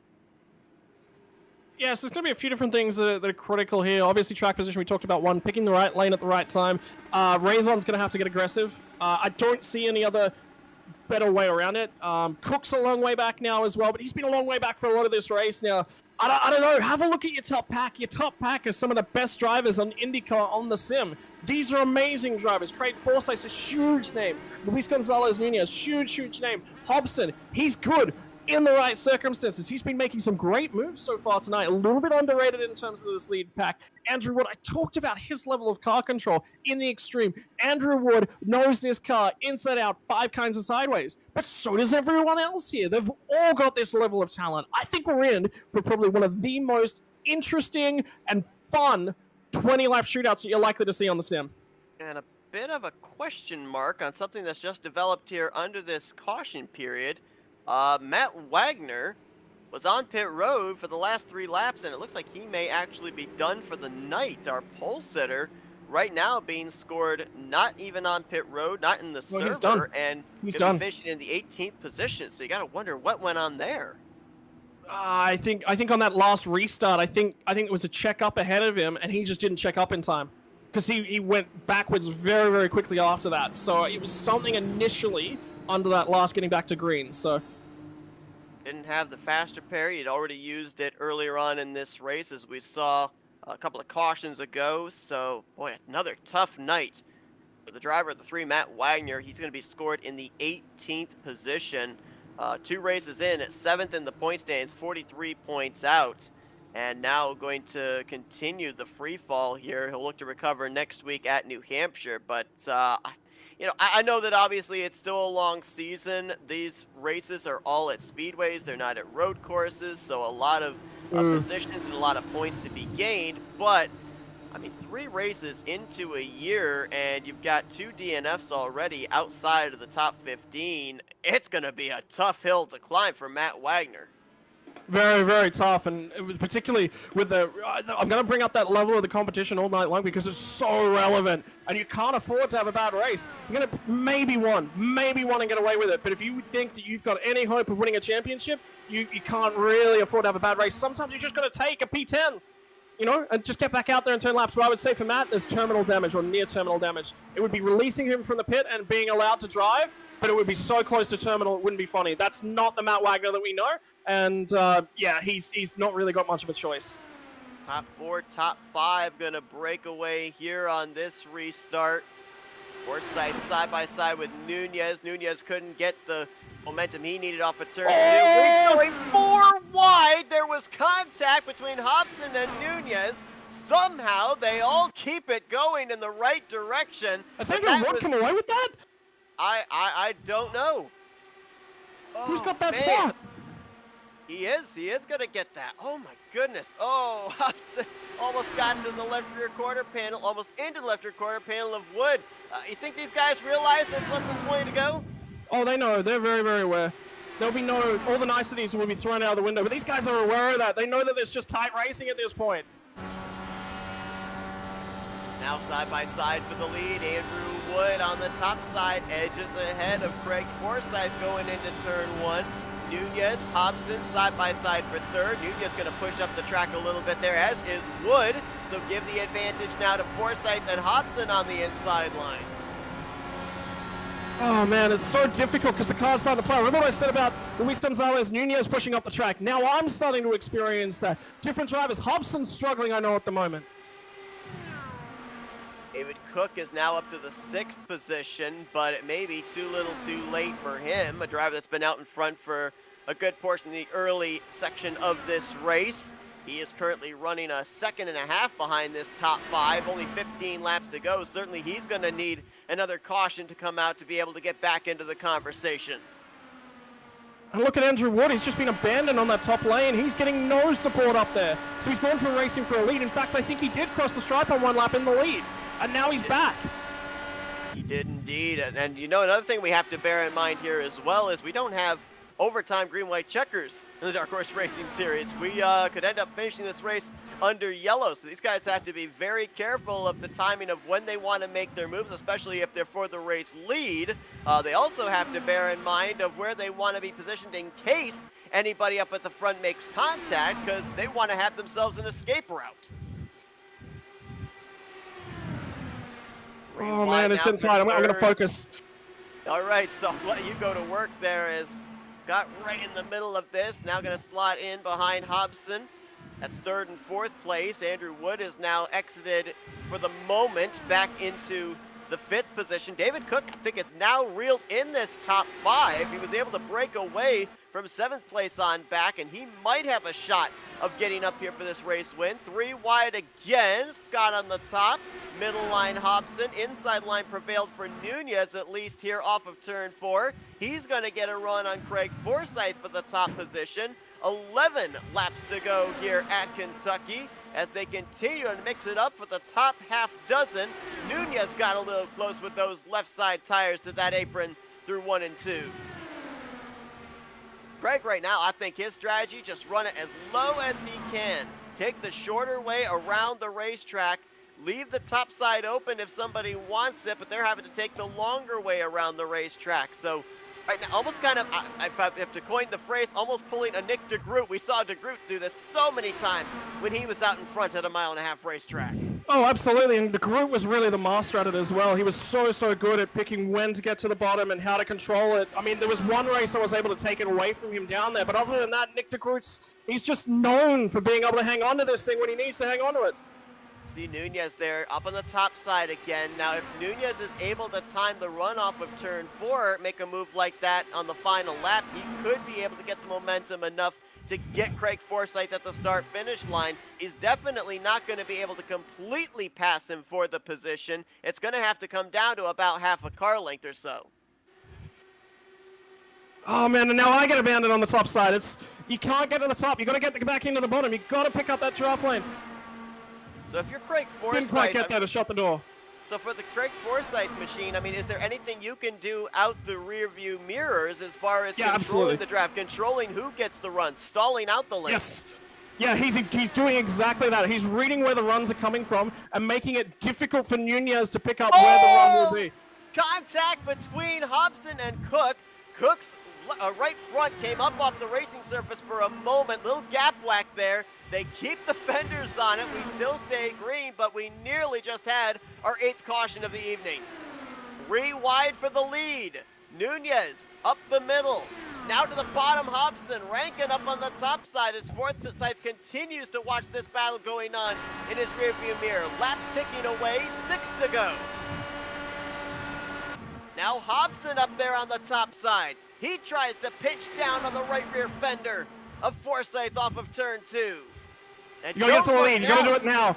Don't look now. This top 6 may be joined by a bunch of others. Eric Peterson, Rick Ravon, Jeff Heisong. They may have enough laps to get up here. We could have as many as a dozen race cars in the hunt for this win with 5 laps remaining. Nunez pinning it down there on the bottom. Hobson now in the middle. He swaps down to the inside line again. Single file, top 3, top 4. Wood jumps up to the top. Cook jumps up to the top. Close quarter there between Rankin and Nunez for that second position. Hobson gonna pinch the 14 down off of turn 4. There's no room being given here now with 4 laps remaining. And on board with Rick Ravon, this is what he's seen out the windshield, and the gap is rapidly closing. It was about a second and a half 5 laps ago. It is now down to half that, 7/10 of a second, and he's got a bunch of drivers that want to join the party as well. Nunez is going to go to the lead. We saw so many times last season, especially at the speedways. Luis Gonzalez Nunez had a strong race car, capable of winning. Circumstances would always seem to not work out in his favor, whether it was getting involved in a wreck, whether it was making a pit road mistake. Tonight could be the night he gets his first checkered flag here in the Dark Horse Racing Series, but Forsythe's not done. He's up on the top side. He led that lap with 3 miles left to go here in the Bluegrass State. Wood's gonna jump to the top side 3 wide. Rankin's gonna give him the draft he needs down the back straightaway. Now Hobson looks 3 wide, 4 wide, almost looking 5 going into turn 3.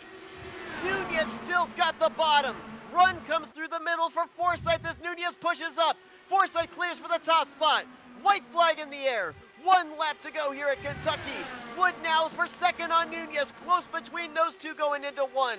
Who gets the advantage? Who gets the run? Who can make the move on Forsythe down here through 3 and 4? Nunez now jumps to the top. Can he stay to the right rear? Hops into the apron, he slides. Craig Forsythe off turn 4. He'll keep them all at bay. Craig Forsythe goes back to back here at Kentucky Speedway. Craig Forsythe, second win in a row here this season, second victory in a row at Kentucky. And Craig Forsythe, who was on the losing end of a battle for the race lead in the season opener at Pocono, he has definitely gained back a number of the points he lost in that first race with a victory last week at Auto Club, and now he'll get to burn it down again here tonight at Kentucky Speedway. No fuel strategy needed here tonight. It was all about controlling that draft for car 27. We'll see if Scott's got his breath back or not. Right in the thick of that thing at the end. I don't know how all you guys, all you top 5 or 6, kept the fenders on those things. Dude, we were 4 wide at one point with about 3 to go. Like, that was insane. That was amazing racing. I actually ended up making contact with about 4 to go with David Cook, and there's nothing in that. It's just so difficult, and it's about going for the right piece of track at the right time. Have a look at Nunez got there. He got the nose ahead, but they were 4 wide. He had no support. He had no one trying to chop down Craig Forsythe and pinch him off. It was just difficult racing. Lanes and exactly where they were disappeared in a heartbeat. How many times all night long did you see that? These drivers have got to predict where the runner's going to be, where they need to place the car all night long. And I think Forsythe put himself in the right spot at the right time about 40 laps ago.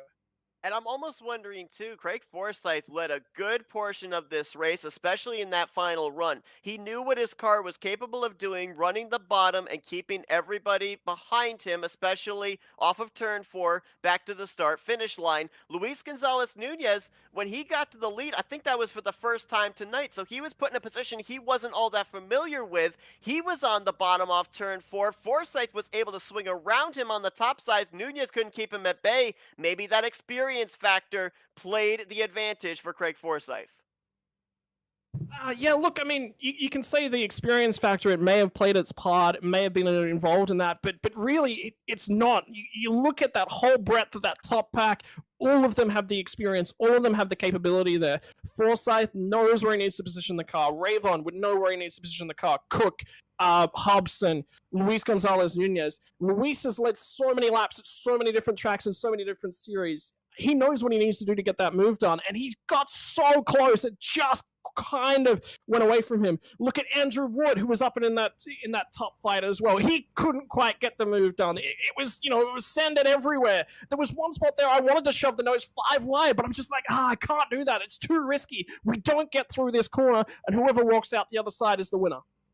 Look at our finishing results here with the top 3, the podium finishers that we'll be talking with in just a few moments. Less than 0.2 of a second from Forsythe to Nunez to Andrew Wood. Heck of a run for you here tonight. After that spin, a great comeback run there. Scott in fourth. Hobson bringing it home in fifth. Rick Ravon, we saw him come to pit road late. He battled back to get sixth. Eric Peterson, seventh. Coates, after he brought up the last caution, didn't he? I think he brought up the last yellow flag, and he was able to battle back for eighth. Morales, he's going to stay in the top 10 in points with a ninth place run tonight, and Thaddeus McMurray going to bring it home in the 10th position. But just about everybody that you look at here in the running order at one time or another was pretty much towards the back, had to work their way back to the front. Lot of changing of positions during the course of tonight's race, and some of the drivers here that did not get the finishes they were looking for. David Cook back there in 15th. Charles Teed, he actually finished this race back in the garage area. He'll finish 17th. Matt Wagner, we documented back there in 18th. So there's a number of drivers here in the early going of this season. They need something to go right for them here starting next week at New Hampshire if they're going to be in that championship battle by the time we get to Indianapolis. Yeah, it's build a season. It's settle yourself in. It's look at the long haul. Sometimes with some of these moves, it's take a P3. Take a P3 when you can get that. Don't go for the win. Why? Take those points, man. That's a huge bank of points. Yeah, Craig Forsyth's going to jump out there and grab a win, but he's not going to be able to do that every single week of the season. Look at how close the racing was tonight. Look at how many times the positions swapped. Guys that we thought were potentially big favorites had incidents, went all the way to the back, had to fight their way back through. It's not as straightforward at any stage of the race. You've got to be in the right spot at the right time. Yeah, wins are great, but as we've mentioned, with this type of point system and the way that it works with Indy cars, it's whoever accumulates the most points at season's end. So to your point, Scott, points, the big picture if you're going for that championship trophy. Let's see if we can talk with some of our podium finishers here tonight, see if they've caught their breath as well. Let's see if we can get the guy that brings home P3, Andrew Wood.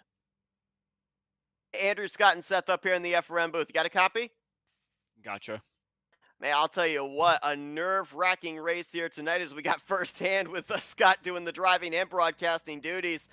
Man, I'll tell you what, though, I mean, you had a strong race car up there at the front, saw some contact there when you were in the race lead. You mount a comeback to get up there to third, but I mean, just how do you set up a move there in the closing stage of this race with all the shifting of lanes we saw amongst the top six? It's a hard question to answer, really. Just kind of going for whatever spots are open for the most part. Did a lot of experimenting in the mid pack at the start of the race, just trying to see what kind of lines work out, and they sometimes worked out and they sometimes didn't. So I just kind of had to pray that I would stick to my guns and not do anything different and see what would turn out for the best. And it seems that was the best way to go. Let's talk about perhaps what's one of the most difficult things, and it's choosing that right lane at probably the right time. I actually really, I've always valued your input as a driver. Andrew is one of the best short track races you are likely to see on the sim. But when you come to these mile and a halves, the way that you set yourself up for the race, the way that you read the race, it's going to be so different. What particular things are you looking at to try and set yourself up for the win with the draft lanes, with this particular setup? Because it wasn't full throttle the whole way around. Yeah, that's one thing that was kind of different from what I'm used to, is that the setup was definitely trickier. There wasn't a lot of rotation mid corner that would kind of push you out to the wall, so you kind of had to set yourself up on entry and just kind of see what the best method was to get through the corner. So for me, it was just kind of finding the line on the outside and just finding the right speed to get through the corner that wouldn't be inhibited by any sort of dirty air. So it took me a long time to really get comfortable with it. And as for the time to do it, it's tough because you get a caution with 4 to go and then you're stuck there wherever you are. So you kind of want to make it early, but you don't want to make it too early to show your hand. I actually did that at one point. I kind of made my move a little early just to see if it would work, hoping that nobody was paying attention. And of course, I just got a third place there, so it wasn't really the best time to do it. But I just kind of was going for whatever I could go for at that point for the last 3 laps. You talked about the cautions. I want to just kind of go off that topic just a little bit more because we saw at certain points of this race, we were bringing up the possibility of this race being two stops to the finish. And then we end up getting to one fuel stop till the finish of potentially making that under green flag conditions. With the timing of the cautions here tonight, how much did they play into the moves you made at the beginning, middle, and then obviously at the end of the race? Well, of course, you saw I was part of one of the cautions, which I kind of take blame for. I didn't really realize there was a three wide situation there, and I was trying to come back up high into three, and I didn't really predict the overspeed of the car behind me. So that one was kind of on me, and I wasn't, I wasn't too happy about that from my own standpoint. Um, but I was able to get the faster pair and stay on the lead lap, and from there I realized that I needed to kind of take it down a notch, just for my own driving because I was a bit of aggressive to get to the front after the start of the race. So um, just based on the cadence of how the race went, it seemed like the cautions were coming at a decent clip. It wasn't one of those races where there's a ton of cautions at the start and then it just kind of thins out. It seemed like people were very aggressive, just driving from behind, watching them. So um, I kind of was saving fuel initially and trying to play with my lines then. And then when it got to be game time for the end of the race, that's kind of where I made my move and was trying to get up towards the front as close as I could. Um, and then getting to the lead again was tricky. But at that point, with 20 to go, the last caution, I just wanted to put myself in a spot that would get me the podium, and I achieved that. Well, a heck of a run for you here tonight, Andrew. A good comeback run, too, after you mentioned the trouble you ran into. Third place under the lights at Kentucky. Congratulations. We'll now give you the opportunity to thank some sponsors and do some shout outs. Yep. Just want to thank everyone that raced tonight and all the guys that put this lead together. I'm kind of on a part-time effort right now, but I was happy to get a good finish for the one race that I'm in here. We'll see what the rest of the season holds for me. That's Andrew Wood, your third place finisher here tonight at Kentucky Speedway. Congratulations once again, and as you said, part time schedule. So looking forward to seeing wherever you see you take the green flag next. Yep. I'll see you guys then. Let's see if we can now get our second place finisher here tonight, Luis Gonzalez Nunez. Hey, Luis, it's Scott and Seth up here in the FRM booth. You got us? Yeah, I got it. You. Man, I'll tell you what, so close to getting that checkered flag. At one point, you had the 27 cleared for the race lead. I mean, what if you could go back and you could do something different? What would it be to keep him in your rearview mirror? Because I think you had the lead there with about 2 or 3 left to go. I don't know. I have many people back me, try to do something different. So I don't have a view on my right side. So if what you the question said, if he thinking about that, I maybe to check my right side because I saw I have at least one car to put my car up close to Craig, but I didn't. So I thought maybe Craig is super close to me. So no, it wasn't. So that's the only thing. I'm really happy. Actually, I enjoy a lot. I'm really happy for the result. Doesn't matter if it's second or third. Was so intense. Was a great race on the end. Unfortunately, we have a lot of yellow flag.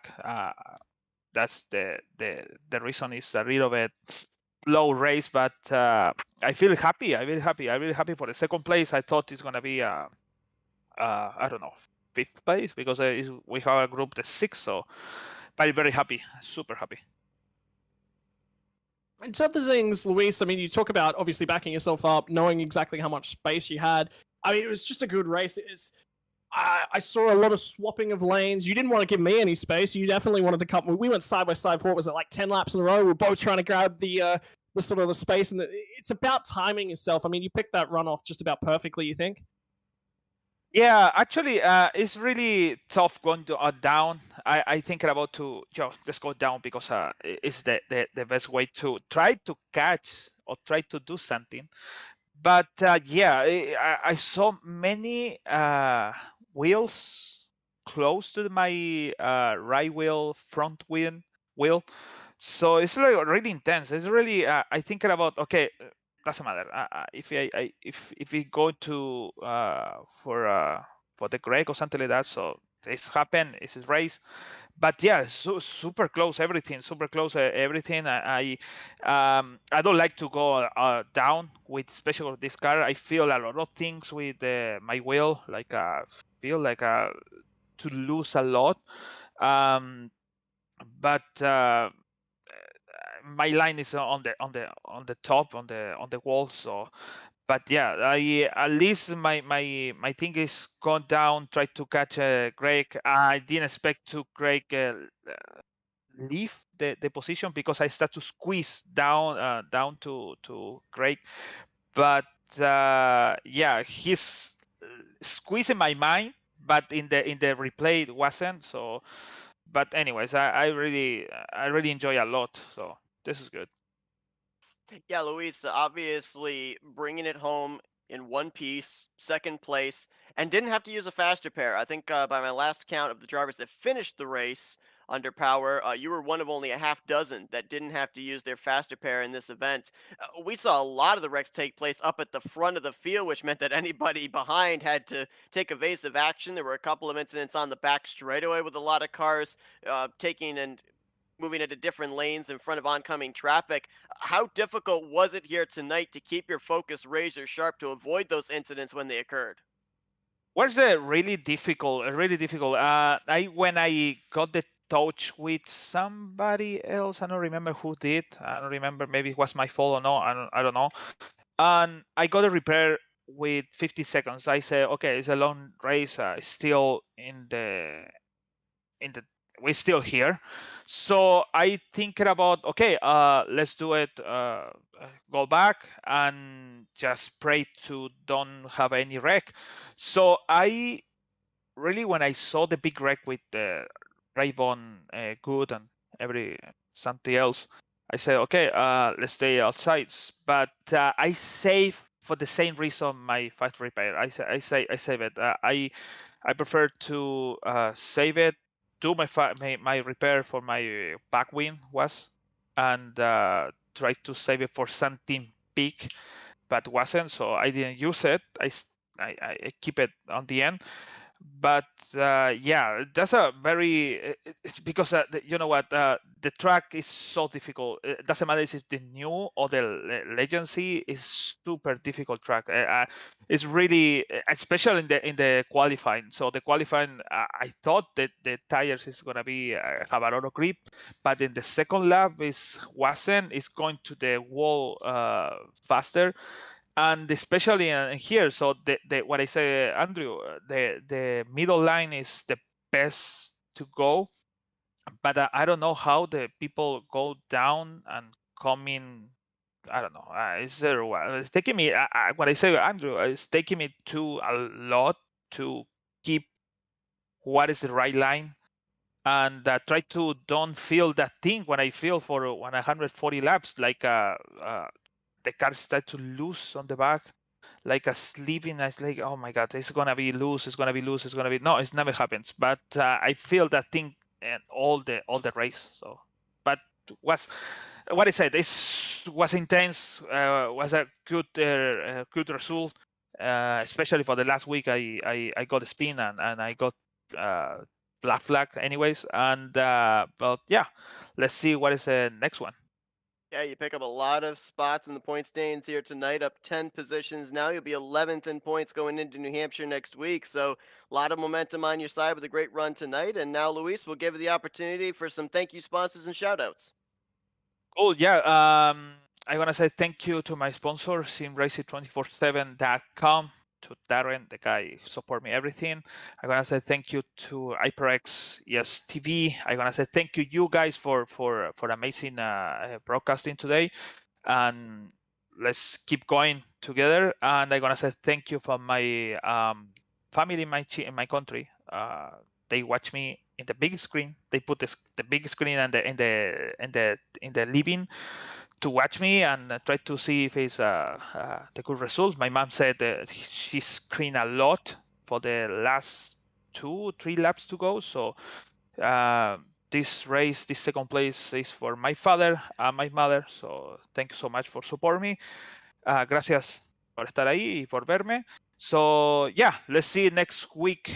New Hanship is a good track. I like the short track, especially with this car. So let's see if it's have a good race. And yeah, see you next week. Thank you so much, guys. Well, Luis Gonzalez Nunez, your runner-up finisher here tonight at Kentucky. He'll look to finish one position better next week at the Magic Mile of New Hampshire. Congrats, Luis, and good luck next week. See you next week, and thank you so much. All right, let's go down to Victory Lane. Second week in a row that we're going to be talking with Craig Forsyth as he picks up the checkered flag here tonight. Craig, it's Scott and Seth up here in the FRM booth. You got us? You betcha, guys. Hey. Well, man, I'll tell you what, you had a lot going for you here tonight statistically. Defending winner of this race from a year ago, defending winner from last week at Auto Club, but man, had to fight for it there at the end. Had about 5 different drivers breathing down your neck. You had to control the draft. At one point, actually lost the race lead and was able to battle back on the top side off of turn 4 to get it back and hold it till the end. But I mean, you know, a lot of drivers here tonight had some mistakes, may have made a little bit of contact. You drove a relatively clean race, but it couldn't have been as easy as it looked. No, I mean, I'm never happy when I'm win a race with any type of incident or anything that I was involved in, and I think I'm still not sure on the one, the first one there with Andrew, and I think it was Rick on the outside there. I'm not sure if I came down or if Andrew came up, and all I know is that suddenly Andrew was going off my front nose. And then on the second one, I think it was Matt and David, and suddenly David was flying over top of my car, and two incidents that somehow my car got through completely unscathed, yet I already had an 8X. So that was two incidents on me. And then the one with Matt was a weird one because all of a sudden he started turning, and I'm like, I don't have any type of incident mark on my screen, but it's like his car totally reacted like I hit him. And then even watching in the replay, it's like on my screen we didn't touch, but his car totally reacted like we did. So that's on me. But that was unfortunate. So I'm never happy when, getting the win is awesome, but getting it with sour feelings of others doesn't make me happy. I mean, it's tough in the world of IndyCar because we talked about it. Those gaps, they open and close within a fraction of a second. It's all about predicting. And sometimes you just predict wrong. The level of grip's not there. None of this is ever intentional. When you're racing these cars this close together for this number of laps, it's just gonna happen. That's just racing. Oh no, yeah. I mean, you're making decisions in tenths of a second, and sometimes a tenth of a second still isn't fast enough. With how fast these cars are and how fast they are at this track, and how much we can change direction from one line to the next. I mean, I think half the field led the race at some point, didn't they? It was a crazy race.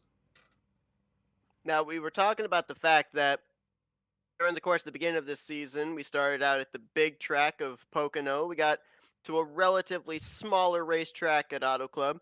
Tonight, we bring it down to the mile and a half in Kentucky. We're getting even smaller with the mile racetrack next week in New Hampshire, but you were in the conversation for the victory in the season opener, back-to-back wins here in races 2 and 3. So, I mean, what's the confidence level heading into, we'll call it a short track at New Hampshire?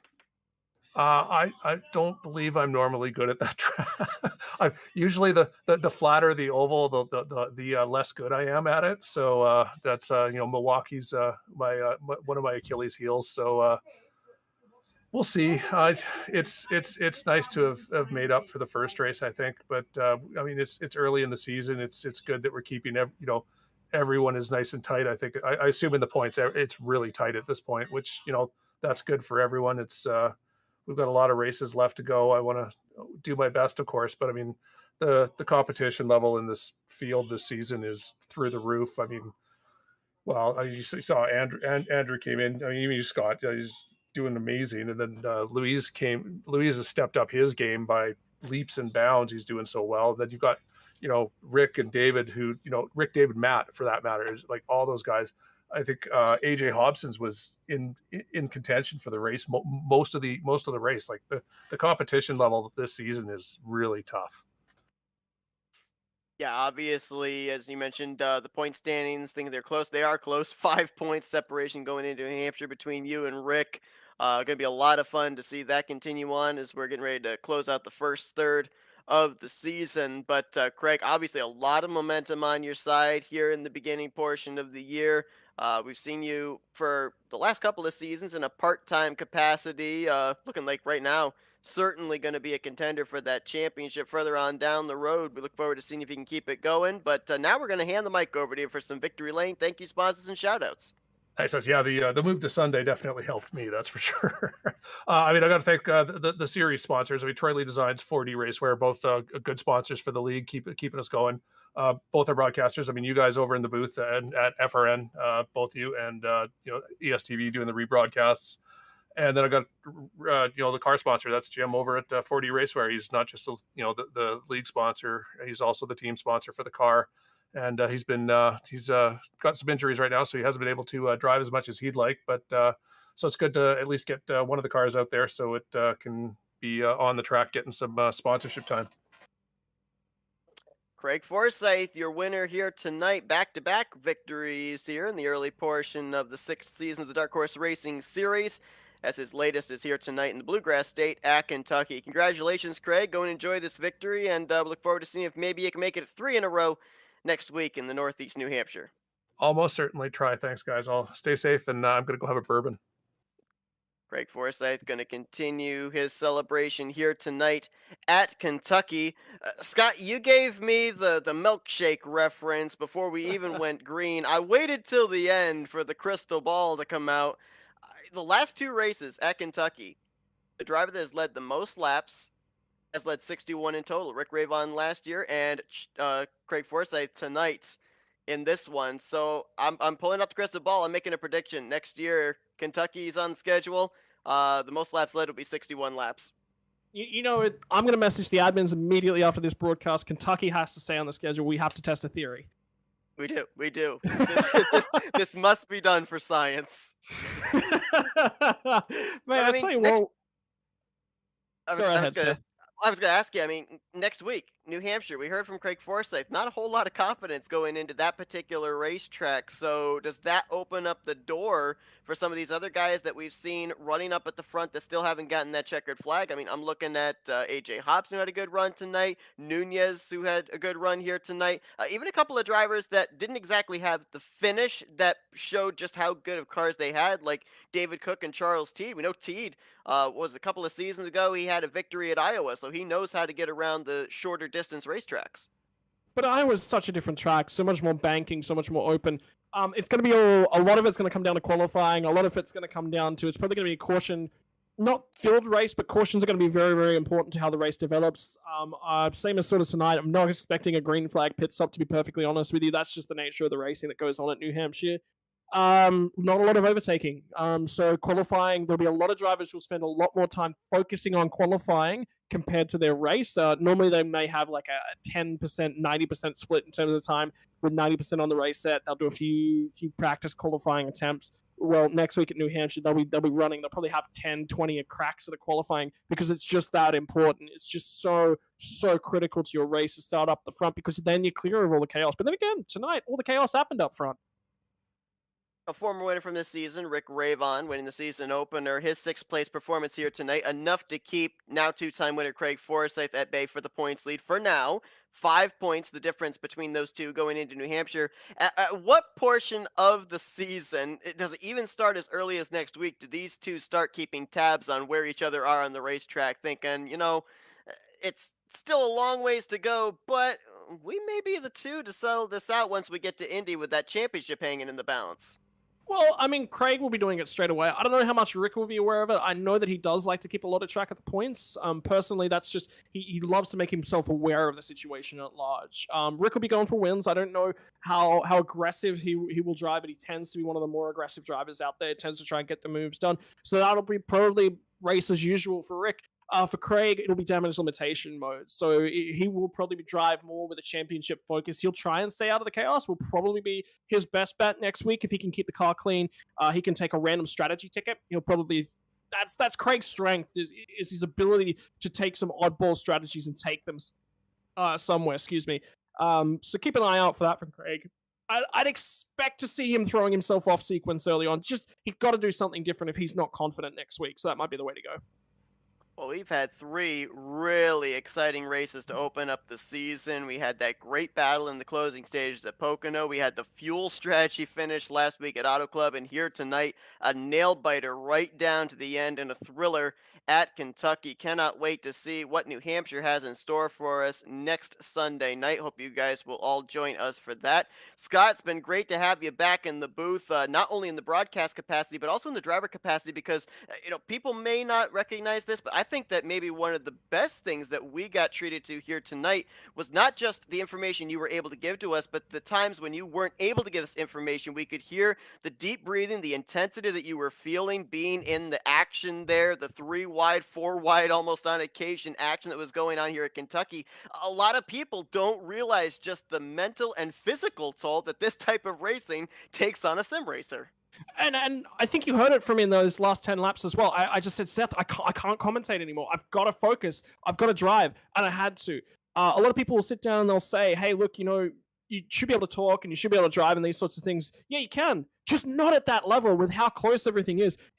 It's intense when the overtakes happen, where the car's positioned, and exactly what Craig said. You're making decisions at 360 kilometers an hour, above 200 miles an hour, 210, 220 miles an hour,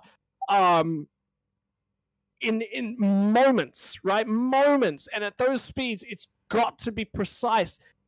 Now, in your road car, yeah, you can talk, you can have a conversation because you're doing at most 60, 70, 80 sort of miles an hour. That's as fast as you're really ever going to get up to. You've got a lot of time to make those decisions. You just can't do that in a race car and compete and be fully aware of all your circumstances, the level of information coming through the steering column, through your software, through all your visual aids.